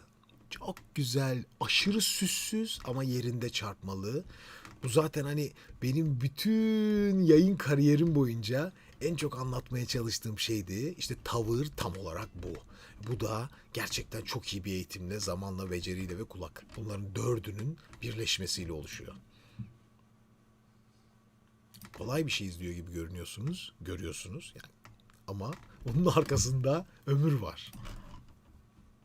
Es-salatu vesselam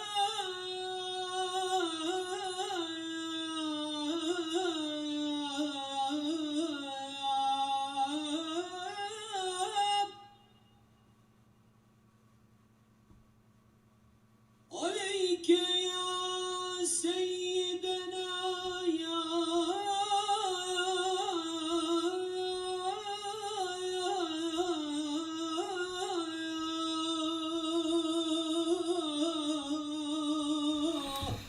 Oh.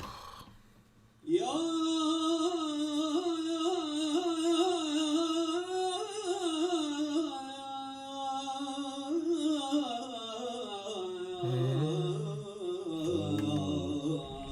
İki oktav gezdi.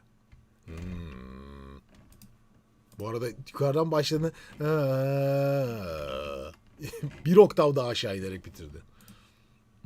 ya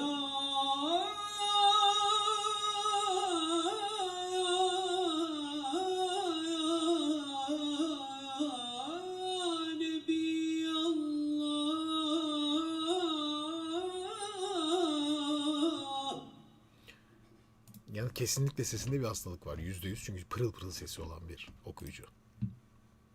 Ona rağmen okumuş.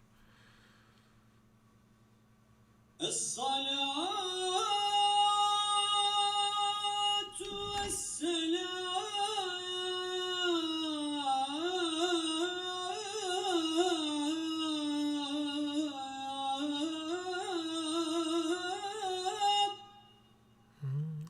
Sola sola. Re mi do re mi re mi. Mi tam mide kalıyor, güçlüsü. La si do re mi re mi do re mi re mi. Güçlü la mi. Hüseyin'i beşlisini. Uşak dörtlüsü. Benim hatırladığım oydu. عليك يا سيد الأولين والآخرين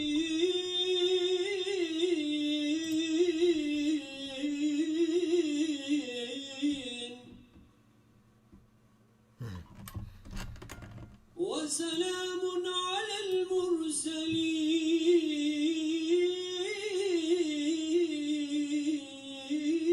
المرسلين والحمد لله رب العالمين.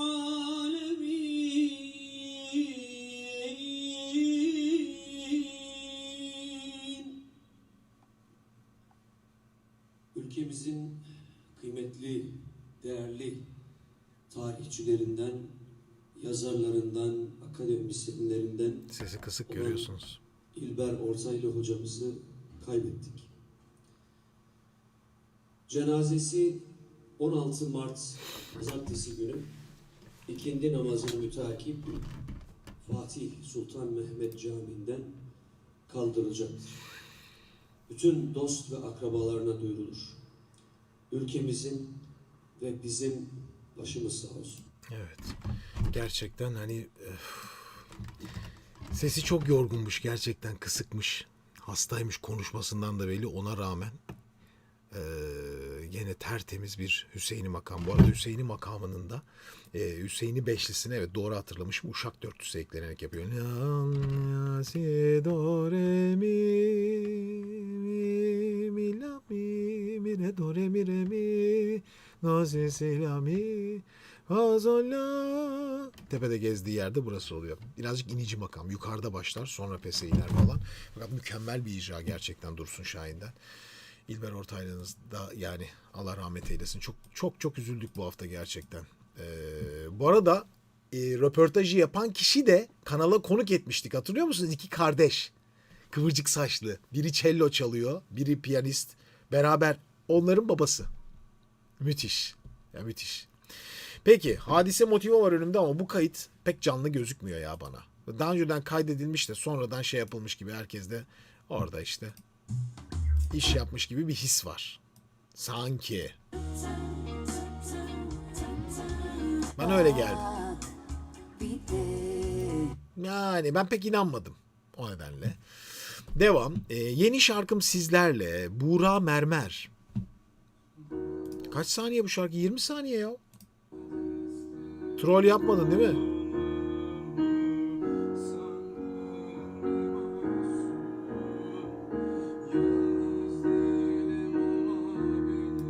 Yalnız değilim ama beni. Çok fazla kapalı, ne dediğini anlamıyorum sevgili Buğra.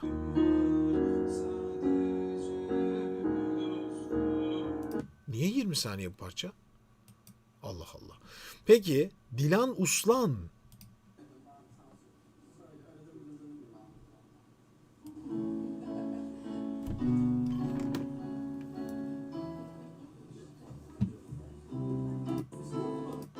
Ne zaman başlıyor bu? I threw my hands in the air and said, show me something. You said, if you dare, come a little closer.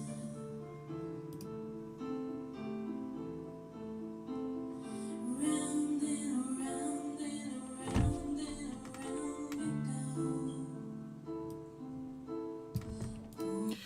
BG ve Young Uzo olan beğenin ve yeni hepsinden bu şarkıya analiz gelir mi abi? Çok kaliteli bir iş.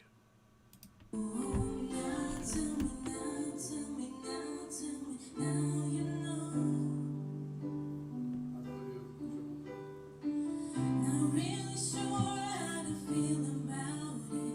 Something in the way you move makes me feel like I can't live without you. It takes me all the way.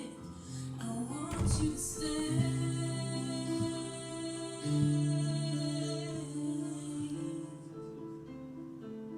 Yani.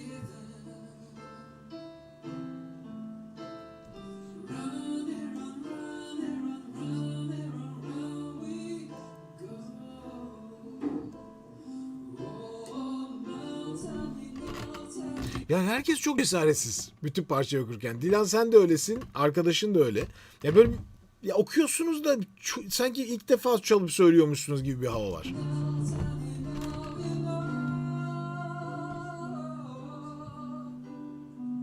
Not really sure how to feel about it. Something in the way you move Bu Lady Gaga'nın şarkısı mıydı ya? makes me feel like I can't live without you. It takes me all the way. I want you to stay.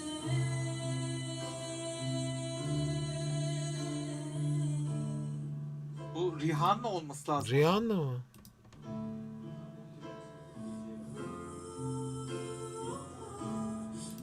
Yani bütünlüğe ulaşmamış bir güzellik var. Ya güzel ama bütün değil. Yani bir böyle şey gibi izliyorsun hani bir içine hiç girmiyoruz parçanın. Böyle izliyoruz sizi. Ne diyeyim hani kötü mü değil bu yani gayet okumuşsunuz. Ama bir tedirginlik bir şey var. Bir türlü parçanın içini ben izleyici olarak hiç giremiyorum. Bu neden sizce mesela? Konsantrasyonda mı problem var nedir? Ya mesela kadın tonunda Dilan okuyor pes. Erkek tonunda tiz. Yani uyumda bir şey var böyle bir ya parçayı parıl parıl kendi renginde okuyacaksın. Tam bir şey anlamadım ben bundan yani. İkiniz de güzel okuyorsunuz ama ne diyebilirim? Hani toplu olarak güzel. Hoş. Acayip cesaretsiz ama herkes ya. Bu parçayı şöyle düzgün bir şekilde yapın bence yani. Çok arada bir kayıt bu bence. Peki Rainbow böyle bir kayıt mayıt bir şeyler. Quadnote Harmony falan. Aşırı bas sesler falan varmış. Bakalım neymiş bu. O kadar iniyormuş ki artık yer kalmıyormuş. Bakalım.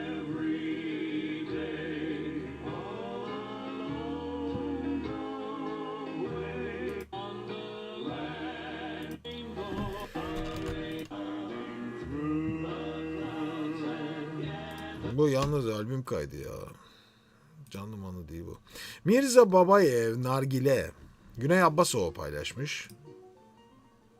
80 kaç yaşında? 80 yaşında bu kayıt. Mirza Babayev. Yalnız bu arada sahnedeki piyanoya bakar mısınız? Çift piyano ha. Çılgınlık. Aa.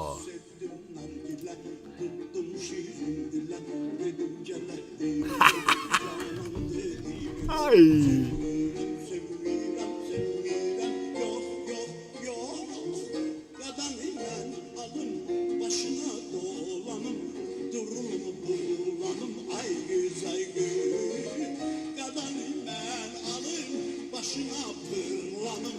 Hikayeyi nasıl anlatıyor görüyorsun mu? Baştan sona.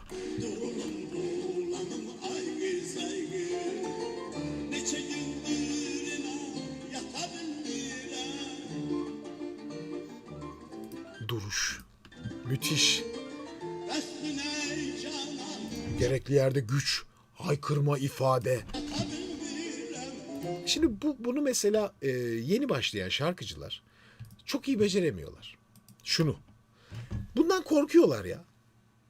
Bunu yapmaktan korkuyorlar. Mesela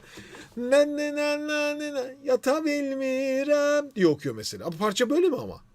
Değil mi? Hani sokakta söyler gibi, yüzüne söyler gibi, arkadaş arasında söyler gibi. Bakın nasıl ifade ediyor bakın. Duruyor. Bakın şimdi. Geldi böyle 5-6 kişiye söylüyor. Bakın.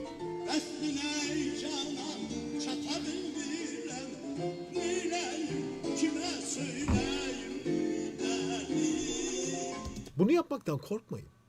Bunu yapmaktan, çünkü bu sizin ifade becerinizin gücü. Siz eğer bunu kullanmazsanız ne o sesler o kadar haşmetli çıkar, ne ifadeniz bu kadar net olur. Ya belki eskiden Kenan Doğulu yapardı işte hani. Böyle her şeyi anlatırdı, atıyorum işte.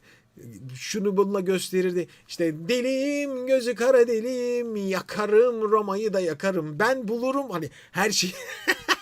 Hatırlar mısın Özgür onu? Yani böyle her şeyi böyle göstererek. Deliyim, gözü Evet, kara evet. deliyim, yakarım Roma'yı da yakarım. Ben bulurum, seriğini bulurum, olurum yine değil. Bu tamam. Belki fazlası biraz ama bu bile çok akılda kalmıştı o Kenan Doğulu'nun hareketi. Hareketleri unutmuyoruz. Çünkü bu bizim karşıyla, seyirciyle olan iletişim biçimimiz aslında. Vallahi oynuyor bile. Bak yandırıyor. İnanılmaz. Mimikleri, sahne duruşu, sahne enerjisi ve tiyatrosu muhteşem. Oy! Bayağı eğleniyor işte herkes. Heh? İnanılmaz.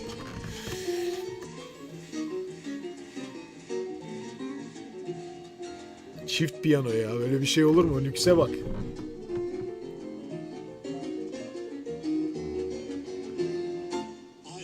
Bak elini beline koyuşuna bakın.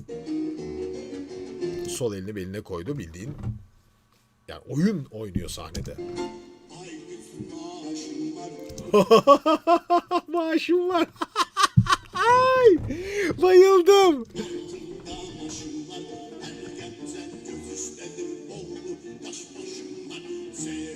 Bir de bakın çok ilginç bir şey ya. Hakikaten muhteşem ya. Mirze Babayev hakikaten. Normalde şarkıcılar nereden söylüyor şarkıyı abi? Aha bu mikrofonun dibine girersin değil mi? Ne yapıyor peki? Bayağı kendine yer açmış. Bayağı sahnede tirat yapıyor yani.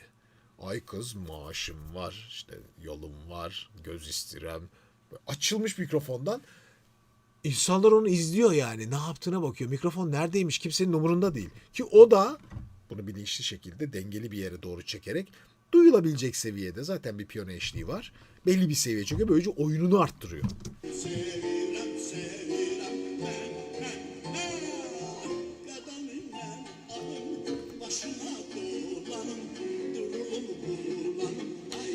Oy oy oy oy oy oy, aman bayıldım.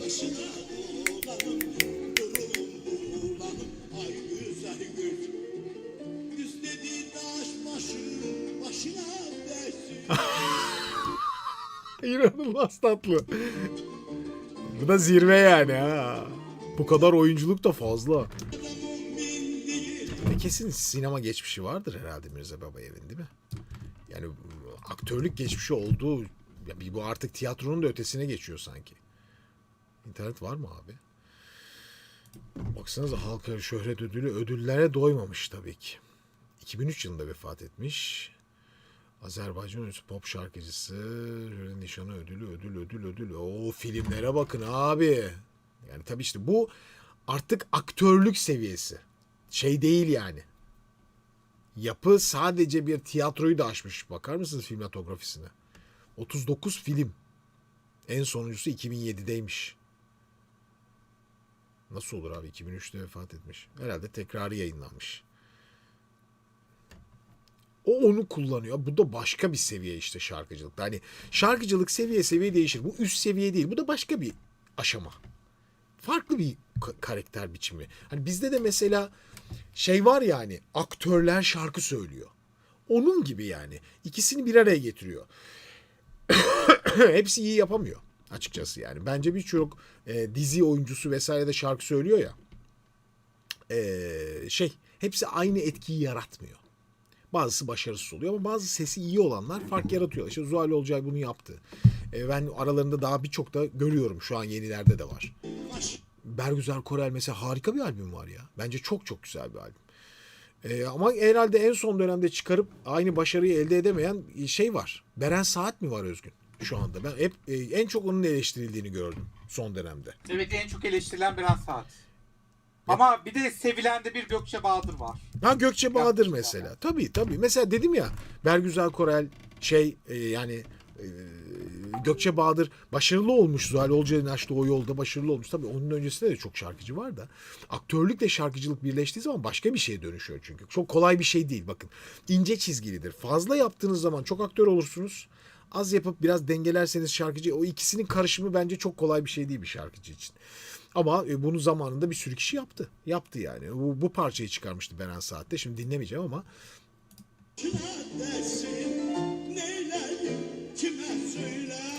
Hep nefes pozisyonunda al bakın. Ki yaş olarak 80 üstü, yani zaten akciğerler hiçbir zaman bir 30'lu yaşlardaki gibi geniş ve hacimli değil. Ona rağmen o diyaframa nefesi alış ve tam vuruşu sesi çıkmasını hala sağlıyor işte bakın. Gördünüz mü diyaframı? Bam. Hop.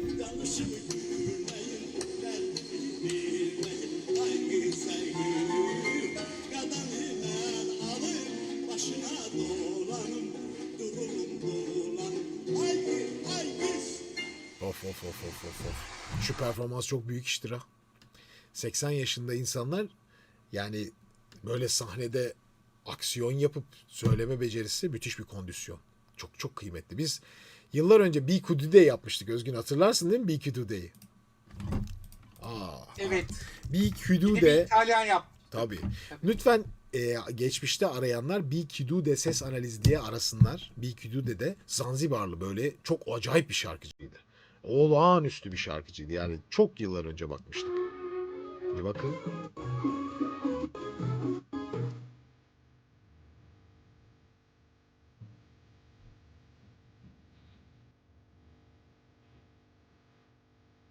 Tarap müziği yapıyordu.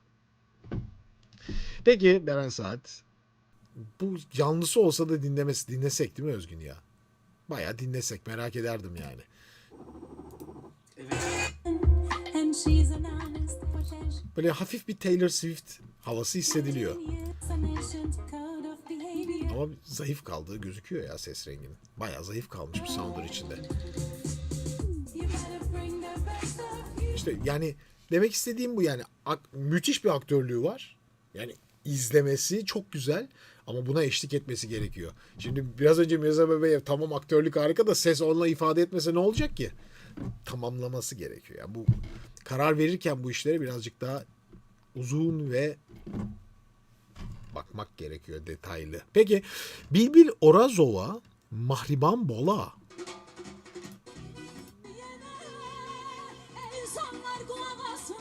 Bu çok eski bir kayıt.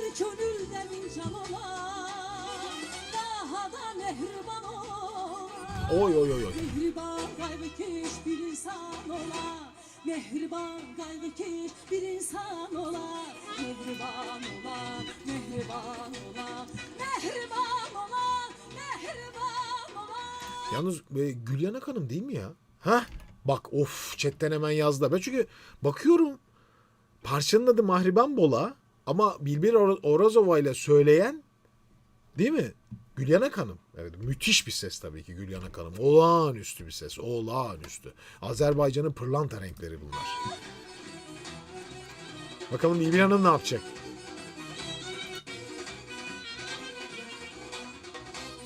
Bakalım kim? Ben hiç tanımıyorum. Bilbil Hanım başka bir Bilbil Hanım mı?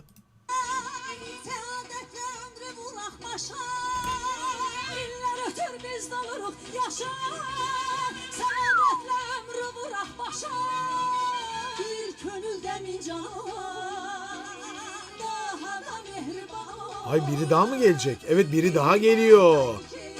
Kardeşler mi? Ha, gelecek hocam, tamam.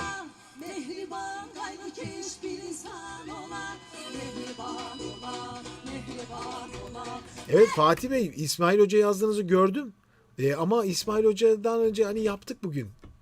Zaten çok uzun vaktimiz kalmadı.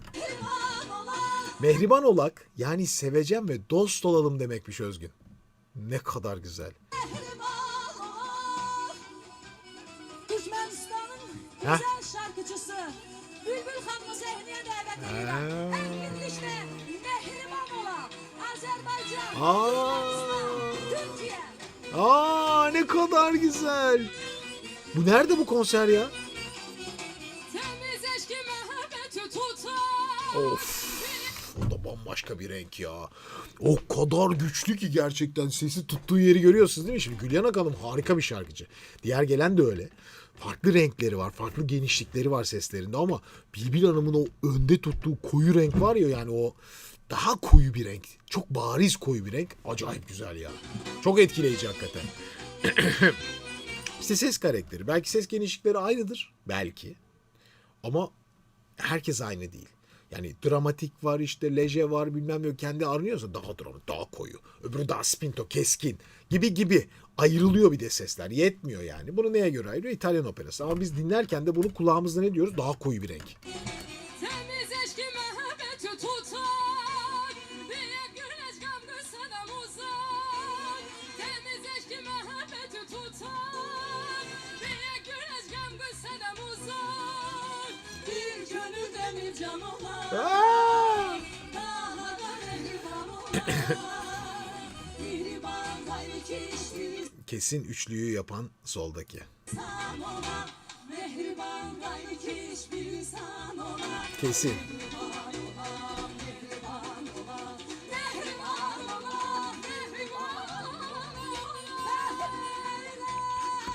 Haydi Mugam giriyor. O Gülyan Akan'ın felaket ya. İnanılmaz abi bu nedir? İnanılmaz ya inanılmaz. Aman.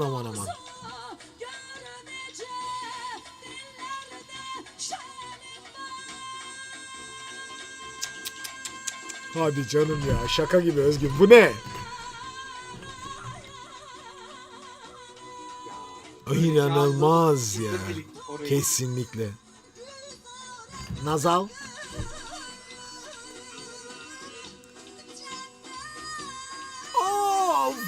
Diyaframı görüyor musunuz? Çok çekiyor ama. O nedenle nazala kalıyor.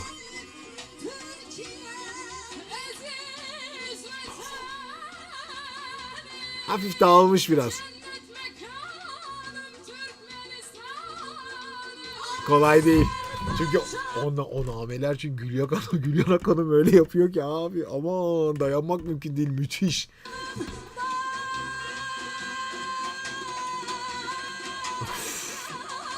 Aman ya Rabbi ya. Bu nasıl bir ses ya?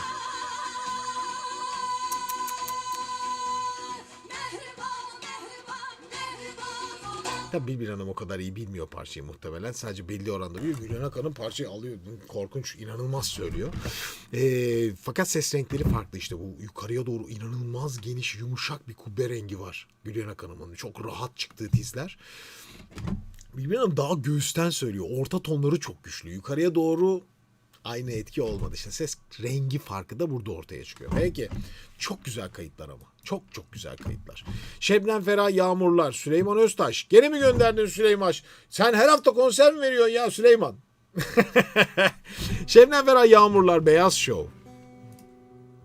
Vay. Özleyenler için hadi bakalım. Sokaklar sakin. Herhalde burada muhtemelen olsa Şebnem Ferah 26-28 buraları geçmez yani.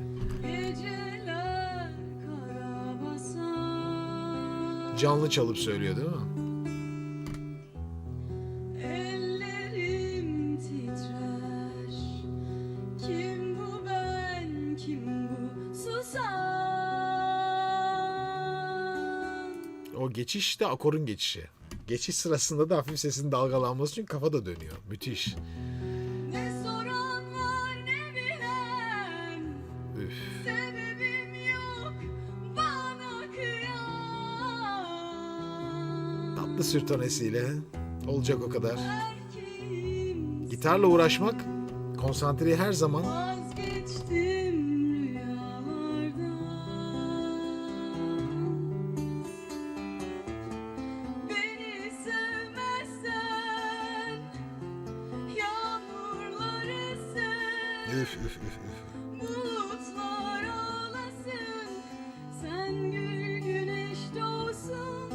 Yeniden gidiyorum, gözüm yaşlı. Hatıran har yüreğime. Sense yağmurları, yağmurlar yağsın üzerime. Gidiyorum gözüm yaşlı. Ah yine yol üstüne.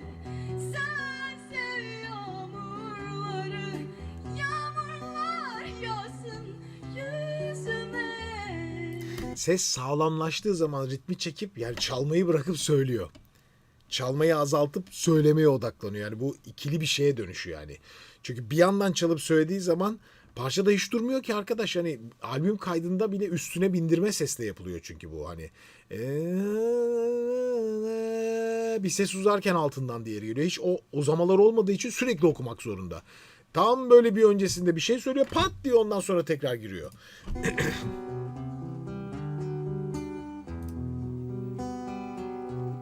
Ha, kısacık bir kayıtmış. Yani çok acayip. Tamamen çalımla beraber söyleme. Yani şimdi Şebnem Ferah bunu çalmadan söylediği zaman başka bir konsantre. Çalarak söylediği zaman da işte o her şeyi doğru yapayım. Aman bir de böyle hani çalarken de patlamasın. Bu sefer ne oldu? Konsantre ikiye bölündü. Beni sevmezsen, yağmurları sev. Bulutlar ağlasın, sen gül güneş Bakın akor son anda geldi. doğsun. Yeniden Mesela yeniden uzayan bir ses vardır ya orijinalinde, o yok. Yeniden gidiyorum sürekli okuyor. gidiyorum, Nefes bitiyor çünkü o zaman. gözüm yaşlı. Bakın düştü o en sonunda da. Hafif detoneyle gidiyor. Hatıran har yüreğime. Ama hatıran har net açıklığa bakın. Hatıran har Net. Net değil mi? Pırıl pırıl bir A. yüreğime. Sense yağmurları, yağmurlar Hafif gırtlağa. yağsın üzerime. Gidiyorum gözüm yaşlı. Herhalde Şebnem Ferah gibi Şebnem Ferah şarkı söylemek dünyanın en zor şeylerinden biri ya. Hakikaten acayip. Gerçekten öyle. Bir sürü kişi Şebnem Ferah şarkısı söylemiştir. Bir sürü insan. Bir sürü. Ama Şebnem Ferah gibi Şebnem Ferah söyleyebilen var mıdır? Bence yok. Yani bu kadar da net konuşurum yani. Hakikaten. Hakikaten bu kadar çünkü kendine has ses rengi olan, onun karakteri, o yumuşaklığı, okurkenki duygusu, hafif ağlamaklı ses vermesi, o kumaş çok özel bir kumaş. Yani Şebnem Ferah en son Festival'de izlemiştim yıllar önce. O gün Def Leppard çıkıyordu. Galiba Evanescence de vardı, hatırlamıyorum. Belki karıştırıyorumdur ama abi bu nedir ya? Yani Şebnem Ferah o canlı izlediğim zaman demiştim ki hani yok yani inanılmaz yani. İnanılmaz canlı performansları var. Evet. Direkt shortlarında üçüncüye bakarsınız. Yeni yolda başladım. Kendi müziğimi yapmak istiyorum. Peki bir saniye onu da alıyorum. Bir de hocam Ne oldu? geçen hafta yani o Şebnem Ferah'ın efsane bir konseri vardır. 10 Mart konseri. Evet. Senfonik konseri. Evet. 19 yıl olmuş. Yani bir konserin klasik olması inanılmaz bir şey. Yani her şarkıcı bunu yapamaz. Yani 19 yıl mahrum kaldı yani bu ülke Şebnem Ferah'tan, öyle mi? Bu da denebilir. Yani o senfonik konseri efsane 19 yıl geçmiş. Ve hala o konseri anlıyoruz. O konseri dinliyoruz, hala izliyoruz. Evet. İnanılmaz bir klasik oldu. Mutlaka geri dönmesi lazım artık. Yeter. Yani.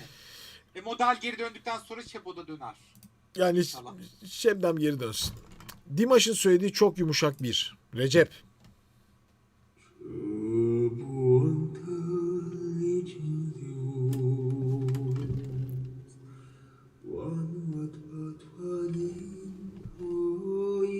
Şimdi daha önce bilmiyorsanız Recep'i, Recep bildiğiniz Dimaş zaten.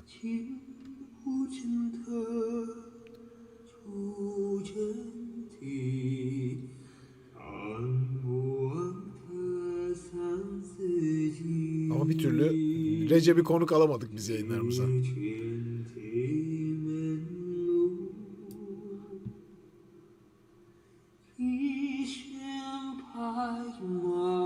Şimdi Çince söylüyor artık Özgün.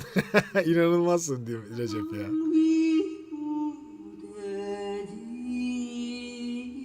Bunun seslerin kaymış ama dikkat et.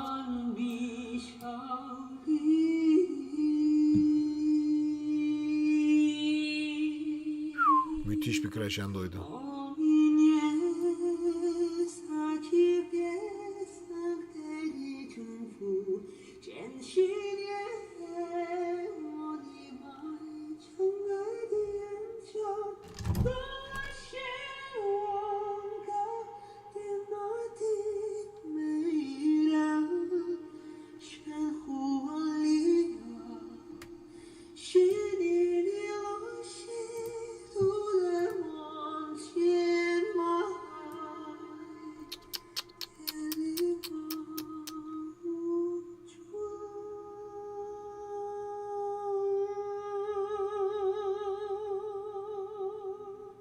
Nefis.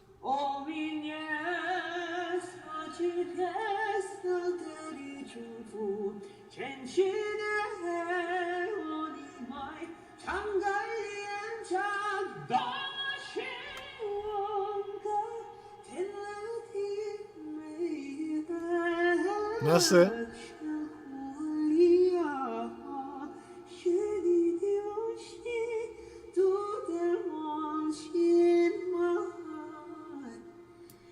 Recep seni ne zaman yayınlara alacağız biz? Sen böyle hiç gönderip duruyorsun bize acayip acayip kayıtlar. Yani seni gerçekten canlı görmek istiyoruz artık. Yine söylüyorum yani. Ama imkansız değil mi Özgün? Yapacak bir şey yok. Artık biz 2 senedir bekliyoruz. Peki Hüzzam makamı ne diyor hocam? Sonlar 3. ve 3 Çoban Yıldızı yazan video. Az video görürsünüz zaten, çok merak ediyorum yalnız. Sayda müzik. Tamam bekle dur. Onu da alacağım. Hüzzam makamı. İbrahim Demirhan. İbrahim Demirhan'a biz konuk almıştık hatırlarsanız. Onun adı da Hüzzam. Peki bu nasıl bir delay veri böktür yahu? Segahla Taka taka taka taka sesler uzuyor.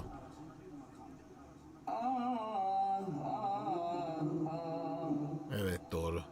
Vallahu'llezî la ilahe illa huve alimul gayb. Alimul gaybi ve şehadeti huverrahmanurrahim. Tam bir hüzzam işte. Si, si, sol, si, do, re, mi, fa, mi, re, do, si, la, si. Çok güzel bir makamdır bu arada. Çok duygulu bir makamdır. Vallahu'llezî la ilahe illa huvel melikul kuddusus selamul mu'minul muheymin المؤمن المهيمن العزيز الجبار المتكبر سبحان الله. İkinci oktavda şu anda. Müthiş bir sesi var. İbrahim Demirhan'ın daha önce hatırlar mısınız? Dağlara Kur'an-ı Kerim okuyan kişi olarak videolarını yapmıştık. Kendisiyle tanışmıştık biz yıllar önce. Müthiş bir ses gerçekten ve bu yeni dönem kayıtlarından olabilirse tekniğini de geliştirmiş. Müthiş açıklıkla söylüyor artık. Subhanallahi amma yüşrikûn. Vallahu'l halikul bâri'ul musavviru lehul esmâ'ul husnâ. يسبح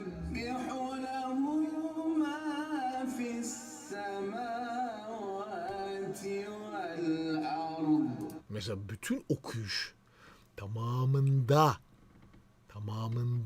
nazal değil. Tam renginde okuyor. Şan tekniği şahane bir okuyucu. وهو العزيز الحكيم صدق الله العظيم. Bak mesela Sega'nın içinde ne yaptık? Sega, Ramel, Maya ve Hüzzam. Bak 4 tane makam. Harika. Harika. Recep ne yapmışsın sonunda bakayım. Benim için sürpriz bırakmış. Neymiş bakalım?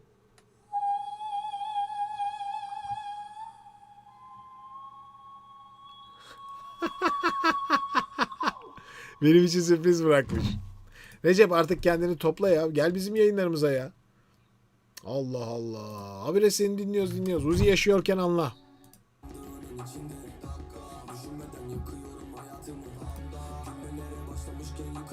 Evet telifli.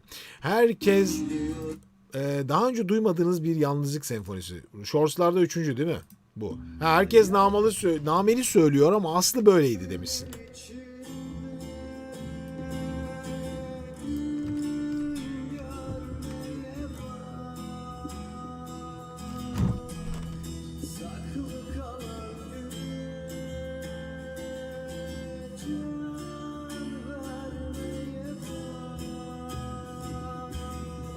Yani şu vibratoları yani kullanılıyor tabii ki ama benim bir türlü sevemediğim vibrato stili.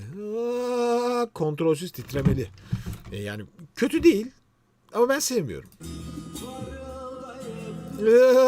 Gibi bir şey bu yani.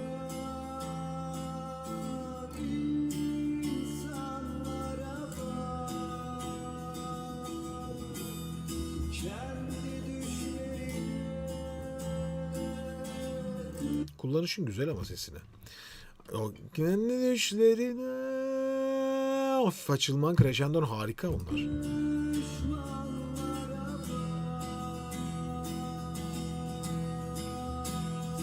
Evet, güzel. Saydam akustik. Başka ne demiştin? Bir şey demiştin sen de. Bir şeyler. Değil mi? Bir şeyler demiştin sen. 2 tane mi göndermiştin bakayım? Çoban Yıldızı yazan var. Nerede bakalım? 3. ve üstünde Çoban Yıldızı. Kim bilir nerede yazıyor? Bunun neresine Çoban Yıldızı yazdın? Ya sondan 3. demiş galiba. Ya nereden bulacağım koca bir sürü video aldığında Çoban Yıldızı'nı? Şuraya link yazmayıp Çoban Yıldızı'nı bul demen de acayip yani saydam. Yok. Peki. Çivi gibi bir rock kadın vokal. Bence hocam bakar mısınız? Peki bir saniye. Bedran seninkiyi de alıyorum. Ya ben bulamadım. İstediğini. Saydam akustik. Dorothy. Peki o bir saniye. Yine de burada kapatmadığım için bak. Sondan 3. bu mu? Masum değiliz.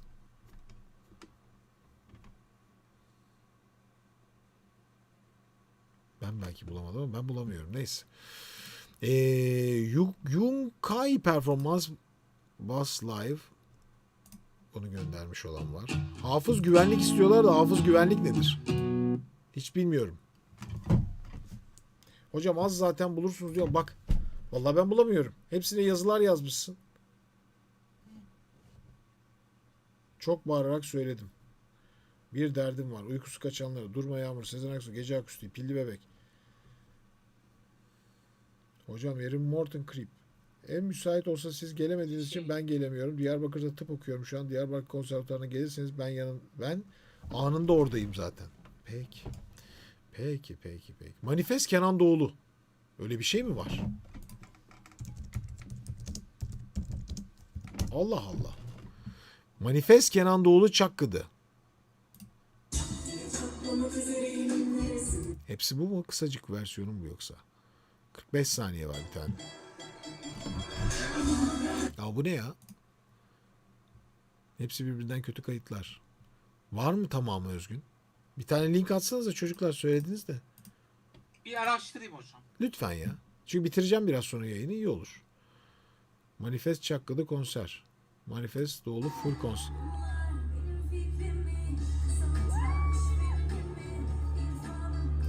Nasıl bir altyapı abi? Telif yemesin diye altına ses koymuşlar. O karman çorman bir şey bu da. Hocam şöyle bir şey buldum. Bakayım. Ha, bir tane buldular. Bu arada Kenan Doğulu'nun kariyerinde hepsiyle de sahneye çıkmışlık var. O da bir efsane bu arada. Kenan Doğulu hakikaten kuşaktan kuşağa. Yani yıllar önceki Kenan Doğulu hepsi yazarsan abi. Bir de o grupla da sahnedeydi değil mi? Ben mi yanlış hatırlıyorum? Yo, var. Bak.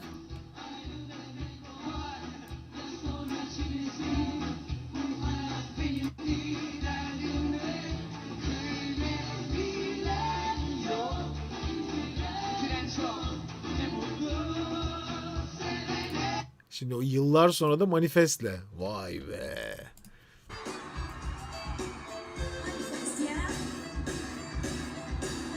Bunlar benim fikrimi, kısa metraj filmimi, irfanımı, ilmimi, yok diye sevesim var. Zihin oyunlarımı, resmi uyumlarımı, koyun oyunlarımı, resim var. Ama bu nasıl bir şey abi? Oyunlarımı, resim var. Çat diye çatlamak üzereyim, neresinden tutup da düzeleyim. Ortada olmuşum düzeleyim, kendimi boğazım var. Altta vokaller var. Yine bir altyapı yapılmış buna. O altyapının üzerine yapılmış yani. Çat diye çatlamak üzereyim. Baksanıza altta bir ses var okuyan. O kim okuyan mesela? Onlar üstüne rap yapıyor gibiler. Hani neresinden tutup da düzeleyim diyor ama altta bir ses var bakın. Neresinden tutup da düzeleyim. Düzeleyim.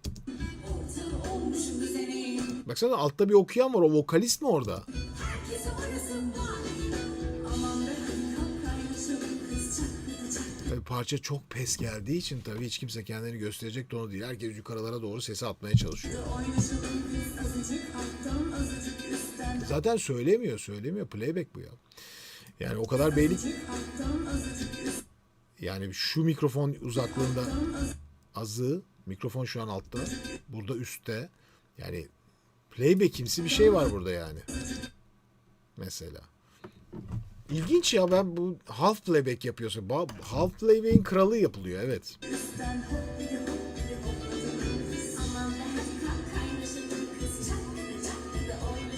Ya mikrofon uzayda zaten bakın.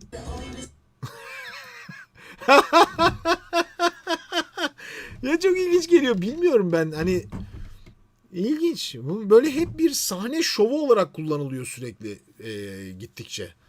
Manifest grubu. Yani tanınırlığı ve popülaritesi sürekli kullanılıyor gibi bir şey var artık. Tabii yani yeni dünya düzeni buysa yapacak bir şey yok. Hani ben en azından şunu düşünüyorum artık Özgün. Yani madem o zaman niye mikrofon tutuyorlar ellerinde? Hepsinde mikrofon var benim gördüğüm kadarıyla. Şeyde var. Arkadaki Süheyda'nın elinde var. Lidya'da var. Diğerlerinde var mı? Onlarda da var. O zaman mikrofon tutmasınlar abi. Ya rahat rahat bir dans etsinler en azından. Ya evet. Yani mış gibi yapmak gibi bir şey. Yani Görsel. şurada yaka mikrofonları da olabilir, anladın mı? Şurada. Bunlar burada dururlar. Anladın mı? Hani şurada yaka mikrofonları kızlar en azından rahat rahat dans ederler. Yani çünkü şöyle görüntüler oluşuyor. Bunlar çok acayip yani. Hani bir mikrofon var. Mikrofon başka bir şeyde. Hani güya şarkı söylüyor. Bu mesela şöyle bir görüntü çıkıyor. Şu an söylüyor. Nereye söylüyor şu anda mesela? Yani sesin normalde gitmesi gereken yer şu. Mikrofonun sesini aldığı yer ise bu. Nasıl olacak yani mesela? Mümkün değil ki bu böyle bir gürültünün içinde buradan alması. Yani anladın mı? Yani şey olarak da sesin çıkışı falan değil. Yani teknik olarak da onlara zorluk yaratıyor bu gittikçe. Ya bari güzel bir yaka mikrofonu, anladın mı? Hepsi yaka mikrofonunu takar abi. Galiba şurada bak hepsiyle yaptığı şeye bakalım. Onlarda da mikrofon var. Ama o zaman böyle bir half playback yok. Mecbur okuyorlar.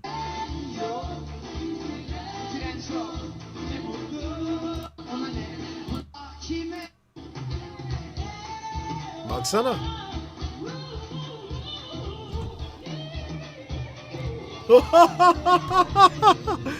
Abi Gülçin öttürmüş ya.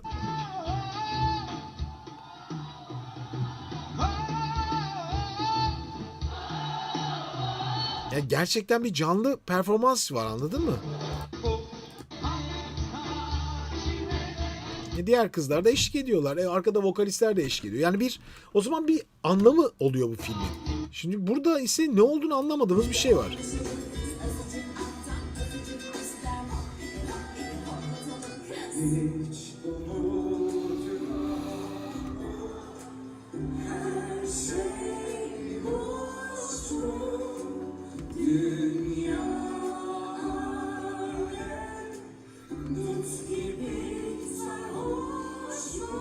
Baksana da yani mesela bu.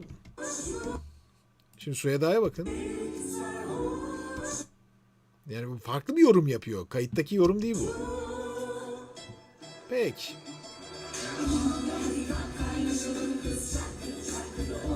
Ama daha önce bunu Kenan Doğulu yapmış yani hani.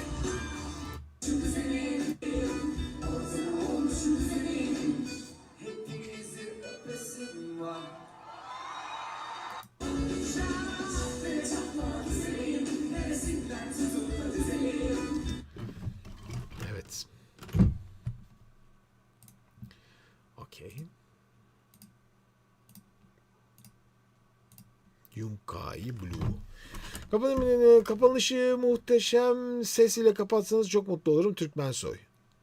Türkmensoy dur. Hocam bu kayıt daha temiz. Dur bakayım. Bir tane daha atıldı Özgün. Belki kayıt kötüdür.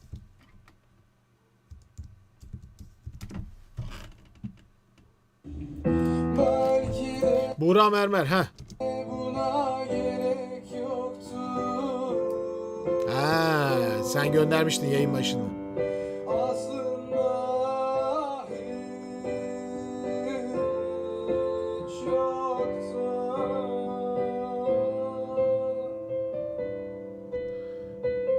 Küçük bir melodi yakalamışsın. Bunlar aslında bu yaptığın şeyler besteye giden yolda sana hep küçük küçük fikirler.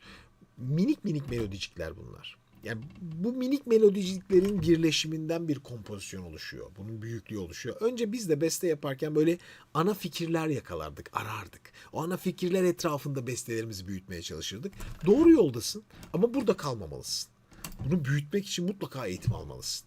Yani bu da bir eğitimdir çünkü. Yani müzik yapmak, beste yapmak, besteciliğini geliştirmek, müzisyenliği geliştirmek, enstrümanları geliştirmek hep sana daha büyük vizyonlar katar Buğra'cığım. Tebrik ederim seni.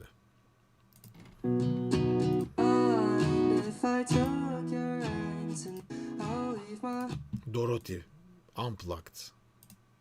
Bunlar %1 milyon teliflidir. 1 milyar hatta. Peki. Çok iyi bir rock şarkıcı ama dinleyemeyeceğim. Ahmet Aslan minlerime eylemem. Yok, Ahmet Aslan blok atıyor kanallara arkadaşlar. Hayatta yapmam. Yıllar önce blok yedim valla. Blok yedim gün gece. Halil Sayım. Evde mızıka eşliğinde performans. Bakalım Halil ne yapıyorsun? Özgün, Halil yüzücüydü değil mi? Ben doğru hatırlıyorum Halil'i. Valla hocam Boğaz'da öyle bir yüzü Ha. eksi ikilerde. 38. Ya Halil, ben hatırladım Halil seni ya. Şu Boğaziçi Üniversitesi'ni yakan adam. Şeferasi. 38. Müthiş enerjin var. Bakayım ne yaptın? 38. Bu nasıl video abi bu arada? Ne ilginç kafalardasın. Bu ne ya? Öğrenci işi iftar. Ne olay? Yok. Allah Allah. 38. Nasıl ortamı? Dur bakayım. Alfa erkeksinden. Kaç? 38. Gene alfa erkek muhabbetleri başlamış. Haydi bakalım. Bitmedi abi şu muhabbetler ya. Tiksiniyorum Yani abi. Gökalaf olunca öyle olur hocam. Tiksiniyorum bu Adam muhabbetlerden. bir kere abi. bu Ay abi sohbetin aman adamı. yani şu adamsın, alfasın, betasın, çaprazsın. Ben gına geliyor artık bunlardan yani. Milletin kafası bomboş şeylerle dolu abi. Bomboş şeyler. Hiçbir şey yaramayacak. Hayatında sana hiçbir etkisi olmayacak şeyler. Ya Halil coşuyor.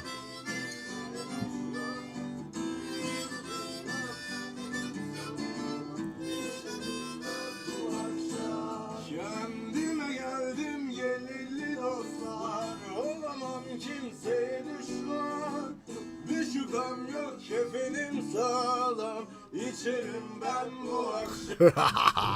Halil ya. Gene aynı o esprili enerjisi hep devam ediyor valla.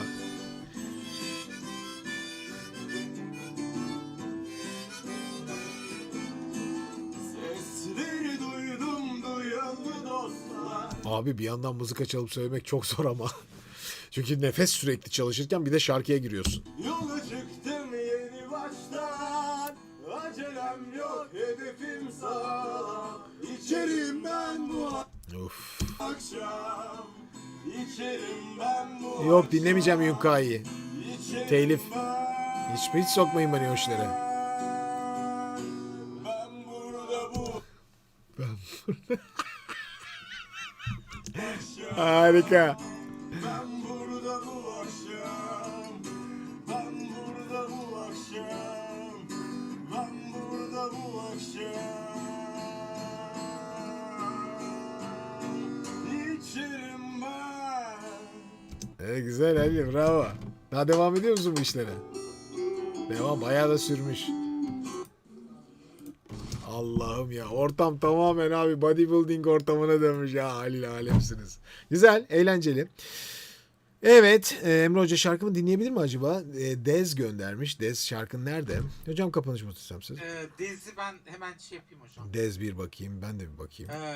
Dez bu arada Emircan'ın öğrencilerinden biridir. Onu sahneye çıkarmıştı. Öyle mi? Evet. Dez bir yıldız gibi. Evet. Adana bu parça yayınlanmış. Akustik.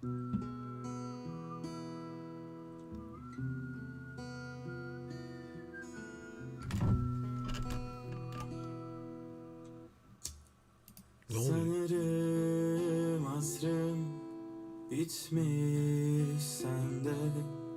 Bu garip kalbim dolmuş dertle. Ama sen bir yıldız gibi kayan gönlümden. Bu Tabii canlı değil bu kayıt. Ama stüdyoda kaydedilmiş. Fakat ses rengin çok güzel. Çok güzel kaydetmişsin. veda bir hırsız gibi çal. Big Five Zeynep söylüyor. Lütfen sesinizi yapar mısın? 1 dakika zaten falan filan. Tamam yapacağım. Seni benden tutunacak bir dalım yok. Yalnızlığa hapsolmuş. Hadi seslerinin kontrolü. O sigarayı biraz azaltman lazım Dez. Sensizken kahrolmuş Oo çok kirlenmiş rengin. bir adam görüyorum. Her sokak arasında suretini arıyorum. Sonucunu bilsem de yine seni seviyorum. Tutunacak bir dalım yok. Diz sesleri çok kirli Dez. Bayağı yine geliyor renkler. Kirli ve yorgun diz sesleri. Nasıl oldu bu iş böyle? Çok gençsin de sen. Söyle bakalım dinliyorum seni. Çete bir yaz. Vallahi merak ettim. Bunun sebebi nedir sence?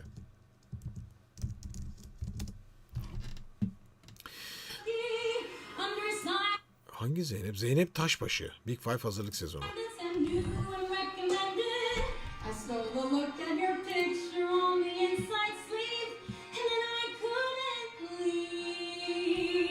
Çok etkileyici. Richard, who was with me, got uncharacteristically quiet. He said, all things considered, I guess you don't have to buy it. So I smile like Mona Lisa, and I lay my visa down. He wants me, but he ain't gonna get me. I found my guiding light. I tell the stars each night, look at me. Look at him, son of a bitch, I guess I'm doing something right.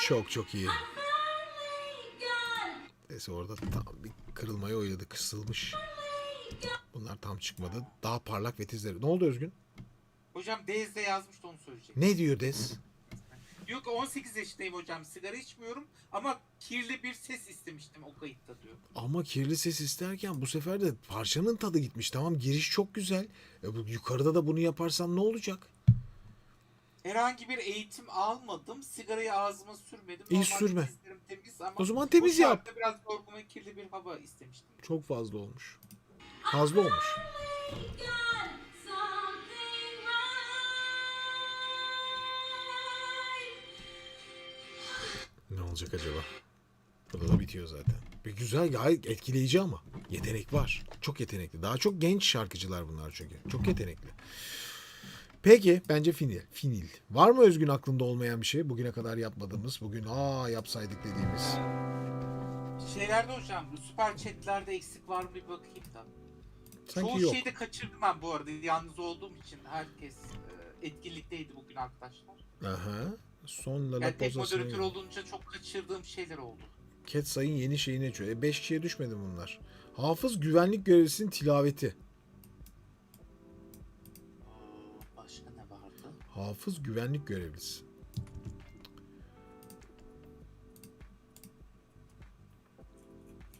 Böyle bir istek var. Nedir bilmiyorum. Hafız güvenlik. Güvenlik görevlisi olarak çalışan Abdullah Gümüşgöz kardeşimizin Kur'an tilaveti.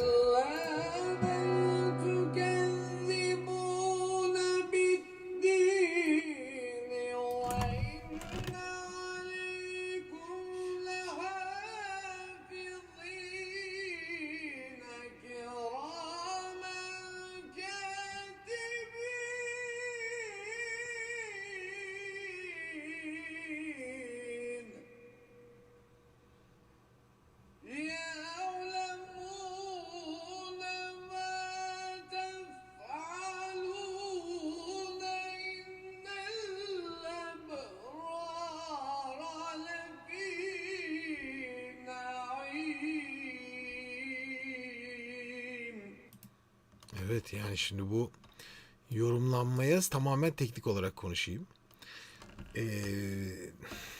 Yani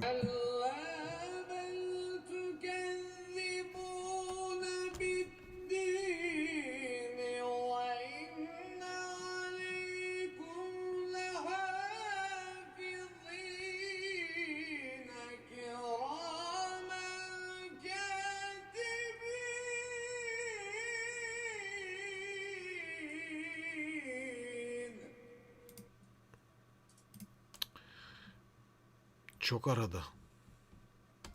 Yani bozulmaya çok müsait.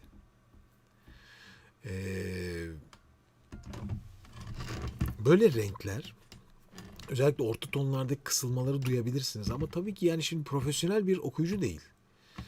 Başka bir meslekle uğraşıyor. Hatta haliyle o mesleğin yorgunluğu, o mesleğin gerektirdikleri de onun üzerinde. Yani bu kadar parıl parıl bir hafız gibi senelerce hani sadece aynı beklemek zaten hata. Ama çok güzel bir ses rengi var. Yukarı kafa bölgelerini çok iyi kullanmaya alışmış. Fakat bu reverb çok yanıltıcıdır. Çok yanıltır. Reverb size güç sağlar çünkü. O derinliğe verdikçe sesi çok daha kendinizi daha büyük bir aynada görürsünüz. Dev aynası değil ama hani daha güçlü bir hale getirir ve daha kolaylaştırır. Bütün her şey biraz daha kapandığı zaman gerçek rengin ne kadar parlak olduğunu görebilirsiniz. Ve çok yetenekli ama.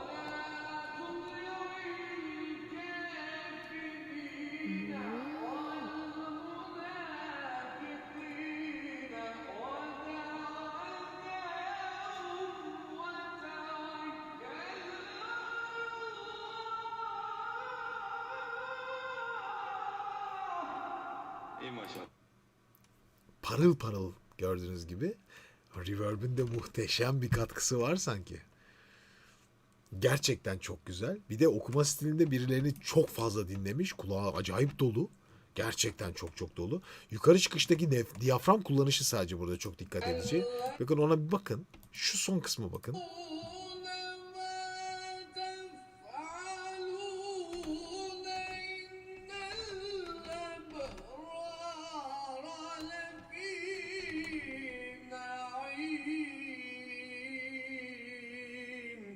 O her inişte o titretmelerin tamamını diyaframla bastırarak yapmaya alışkın.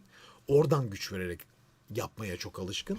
Bu tiz renkler çıkarken eğer sürekli bu fazla nefes nefes ittirle alışırsa bu kasları yormaya da başlar. Çünkü diyaframın bu kadar efektif sürekli pompalayarak sürekli ses vermesi ve bastırarak sürekli sesleri çıkartması bir süre sonra bunlarda istemediğiniz şekilde o kasların yorulmasına ve açılmasına sebep olur. Bir süre sonra kapanmaya da bilir onlar. Yaşı çok genç. Olmaya da bilir bu söylediklerim ama bu stil okuyuşta böyle dezavantajlar ileriki yaşlarda ortaya çıkabilir. Sadece bu. Onun haricinde çok güzel bir ses rengi, ifadesi, makamı kullanışı. Ama tabii ki ben dediğim gibi bir Kur'an okuma ustası değilim. O nedenle de anlatabildiklerim sadece sesi kullanışla alakalı olabilir.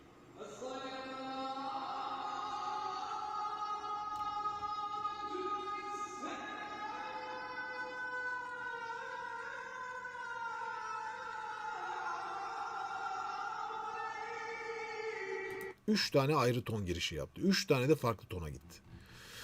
Görüntü olarak o tiz sesler bu alanda o kadar güzel yankılanıyor ki siz olsanız siz de aynı şeyi yapsanız çok benzer his alırsınız. Kıyaslamak için söylemiyorum. Reverb'ün özelliğinden dolayı söylüyorum. Çünkü başladığı ses başka ses veriyor. Bakınız.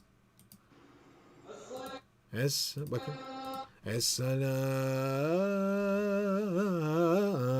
Karar veriyor. Ama karardan sonra nereye gidiyor bakın. Başka yere gel. Sala diyeceğine.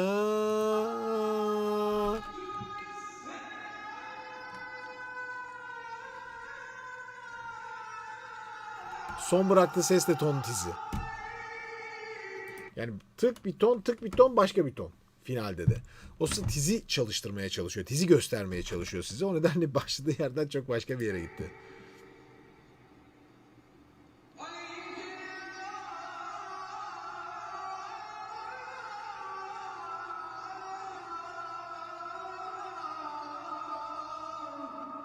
O nameler çok güzel.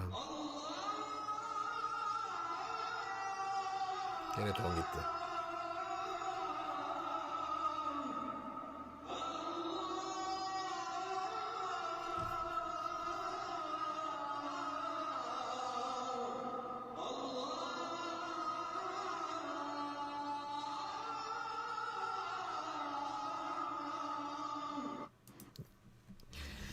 Tiz okumanın böyle bir şeyi var işte. Tiz okuma tutkusunun böyle bir şeyi var.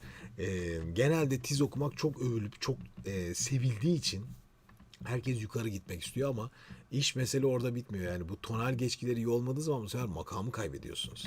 Makamı kaybetmeye başlayıp tize doğru yüklendikçe de daha fazla gırtlak yoruluyor. Daha fazla ses kasları düşme yaşıyor. Yani bakın bu yüklenmelerle devamlı burada okuma telaşıyla tabii ki profesyonel mesleği o değil zaten ben şu an atıyorum başka sizler için de söyleyeyim genele yaydığım zaman bu kadar buraya sürekli ısrar ederseniz bir süre sonra bu ses kasları gittikçe yavaş yavaş kapanması zorlaşabilir. Yüklenme ve zorlamalı okumalarda. Bu olduğu zaman da konuşurken böyle bir hava çıkmaya başlar sesinizden. İşte o hikayeye başlatan şey. Ve gittikçe sesiniz aşağı düşmeye başlar. Yani bir sesi alıyorsanız o sesle devam edin yani. Hangi tonu alıyorsanız ona devam edin. Çünkü çok mühim değil ya. Çok mühim değil yani bilmiyorum. Bu çok önemseniyor ve bunu hiç doğru bulmuyorum yani. Tiz okumak hiçbir şekilde daha güzel yapmıyor hiçbir şey. Hiçbir şeyi daha güzel yapmıyor. Peki. Başka? Hocam iyi yayınlar. Big Baş'tan Beril ve Eser'in TikTok hesabında bir cover paylaşmışlar. Video bulamadım. Bakma şansı olursa. Özgün bir bakar mısın? Big Five, Beril ve Eser. Sürekli bir şey paylaşıyorlar galiba. Ben düştüm mü yayından? Ben düşmüşüm. Çok özür dilerim bir saniye. Özgün'le niye Özgün'ün sesi gelmiyor diye bakıyorum. Dur ben geldim. Özgüncüm. Kusura bakma ben farkında bile değilim düştüğümün evet Özgün. hocam, Tamam. galiba. Big Five Beril ve Eser'in performansını istemişler Özgün. TikTok'larda TikTok'larında evet. varmış. Aynen. Ona da bakalım. Öyle bitirelim. Ya, bakayım. Ne oldu Ketsay? Ne güzel başlamışlardı. 5'e düşmüşler. Korkunç. Değil mi? Bakıyorum da yani koca grup darmaduman oldu. Kapanışı muhteşem. Ses ile yapın. Canlı canlı. Selvi. Geçen hafta bakmadık bu Selvi'ye biz. Ha? Sen bir bul Özgün de ona şey yapayım. Hemen bakıyorum. Tamam. Selvi Tuvagliova. Ben Sarı gelin okuyayım. Saçın ucu görmezler gülüm. Şu masadakileri o kadar iyi biliyorum ki ya bu. O şeker kutuları. Bu ne zaman çekilmiş acaba bu? Solu dermezler sarı gelin. Bu sevda ne sevdadır, seni bana vermezler. Neyli ben Gökhan. 19 yaşındayım. Çalıp söylediğim hoşunuza gideceğini düşünüyorum. Peki Gökhan alayım. Çok detaylı gitar çaldım. O nasıl bir yorum ya? Çok detaylı gitar. Haydi bakalım. Ah olmaz, Gökhan Kucur. olmaz, sensiz Aa. olmaz, sensiz olmaz. Akorlar. Yanıyor yanaklarım, gözyaşlarım durulmaz. Ah olmaz, olmaz, sensiz olmaz, sensiz olmaz. Ne güzel şarkı ya. Yanıyor yanaklarım, Harbiden gitarlı detaylı çalmışsın ama. Gökhan. durulmaz. Bravo bravo Gökhan. Güzel, buna devam etsene bu sound'a ya. Buna devam et. Böyle bir sürü parçayı bu tarzlarda böyle çal. Ne kadar güzel. Benim çok hoşuma gitti yaptığın iş. Tebrik ederim. Olmaz, sensiz olmaz, sensiz olmaz. Bir tane adam var abi. Benim şeyde vardır. Dur bulayım size de bak. Sana böyle bir örnek vereyim de belki ilham alırsın ondan. Sen de belki öyle videolar çekersin. Hiç düşünme. Bas geç, harika. Çok beğendim. Bak onu bulacağım. O adamı size. Eski Pazar Best of yayınlarımda tutuyorum onu çünkü. Evet, bir saniye. Şurada. Çünkü bayılmıştım abi seneler önce. Bakalım bulabileceğim mi sizin için. Pazar Best of'a geçeyim. Bu kaydı kapatalım. Tamam. Neredeydi o adamcağız? Ha şu. Baksanıza bak şimdi. Bak. Hold me closer in these trying times. Çok güzel değil mi abi? Be my baby. Sen yapar mısın bunu? Bence yaparsın. I need some help. Tek açı. Çok güzel bir açıda böyle oturuyor. Adamın kaderi. Joseph Solomon. Bak kanalında atıyorum size. Şu an şeye attım chat'e. Joseph Solomon. Acayip. Hep videoları böyle. Baksanıza. Bence çok güzel olur. If I didn't love you, babe, what would I do? Caz gibi gitar. If I didn't love, Yumuşacık. Hiç fazla dokunmadan. what would I? Sabaha kadar dinlersin. Aynı tarz yapabilirsin. Gökhan Kucur, Solomon. Vallahi bak. Yap at bana gene kayıtlarını. Bulabildin mi Özgürcüğüm? Bu iki tane buldum hocam da hangisini istiyorlar emin değilim. Ben de Ya bir bilmiyorum. tane Beril'le var bir de Belina'yla var. Onların istediği neydi abi? Beril'le... Beril ve Eser mi demişler? Beril ve Eser dedi O zaman- sanki. En yukarıdaki. İki tane link atmıştım. Birinci link. Tamam okey.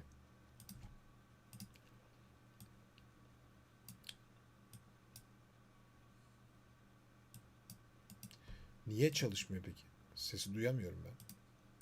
comes to the ground. Oh, Başlatayım bir daha. here it is, our final night alive. And as the earth comes to the ground, oh boy, it's you that I lie with. As the earth looks in, oh it's Çok kaymış sesler gene. you I watch TV with as the world caves in. Mesela çift sesler sürekli kayıyor yukarıda hep. Yani bir türlü tam entonasyonu sağlamıyor. Bence. Öyle bir sorun var. Oradan kamera ve şöhrete aldırmam. Hedefim çok daha yolum var. Deniyorum 24 peşindeyim. Gecemi sabahdan geçtiğimeyim. Evet, bu dönemin yapacak bir şey yok. Bu tarz şeyler dinleyeceğiz sürekli. Yarı rap karışımı, pop şarkılar ve şarkıcılar aslında kapasitelerinin çok altında şarkı söyleyecekler bu sayede. Peki, ama dünya böyle mi? Bunu da tartışmak lazım. Son mesela biz canlı yayınlarımızda, en son K-pop özel canlı yayında baktık ki K-pop bu şeyden çok başka bir yere çıkmış. Başka bir seviyeye geçmiş. Yani böyle başlamış olabilir mi bilmiyorum. Ama şu an geldiği, evrildiği nokta artık o basitlik çok tutmuyor gibi geldi bana. Daha farklı şeyler deniyorlar. Yayın sonu. Çok teşekkür ediyorum. Burada olduğunuz için sevgili arkadaşlar. emreconen.com'u takip etmeyi, abone olmayı unutmayın. Orada abone sayfası unutmayın. Bakın abone sahnesi var. Nerede var? Hemen göstereyim size. Şöyle sayfayı da açayım. Bakın canlı yayınlar sekmesinde bir saniye şöyle ekranımda göstereyim size. Canlı yayınlar sekmesine geldiğiniz zaman aşağı inin. Burada abone sahnesini göreceksiniz. Bu sahneye geldiğinizde ise paylaşımlarınızı yapabilirsiniz. Biz özel yayın yaptığımız zaman sizleri buradan alacağız. Hem yayınları alacağız hem paylaşımlarınızı göreceğiz. Bir şey paylaşmak istediğinizde şöyle görün. Kategoriler çıkıyor. Kategorilerde işte şarkı söyleme, enstrüman, ses analizi, sohbet, challenge gibi kategoriler var. Buradan şehrinizi girersiniz. Burada şarkınızı, linkinizi paylaşın. YouTube linklerini paylaşırsanız biz de buradan sizlerin performanslarınızı görürüz sevgili arkadaşlar. Hatta buranın size linkini de atayım. Abone sahnesinin chat'e şu an bırakıyorum. Yayın finali. Peki. Özgüncüm çok teşekkür ederim bugün için. Sağ olasın burada olduğundan. Hocam, Çok buyur. 2 tane şey söyleyecektim de bir dakika. Lütfen söyle. Dün çok büyük bir müzisyeni kaybetmişiz. Ben tanımıyordum. Motorhead'in 32 yıllık gitaristi. Phil Campbell. Ama kendisinin gitara kazandırdığı çok şey olmuş. Buradan göğe selam olsun. Genelde müzik camiası çok üzüldüğü için buradan anmak istedim kendisine. Bir de hocam bu hafta yani 16-22 Mart haftası müzik eğitimi haftası. Yani sizin gününüz. Buradan tüm vokal koçları ve müzik eğitimlerinin günü ve haftası kutlu olsun. Ay çok tatlı. Uluslararası Müzik Eğitimi Haftası. Çok tatlı. Çok tatlı. Çok teşekkür ederim Özgüncüm. Arkadaşlar kendinize çok iyi bakınız. Güzel günleriniz olsun. İyi pazarlar diliyorum hepinize. Sağlıkla kalın. Kendinize iyi bakın. Görüşmek üzere. Bay bay.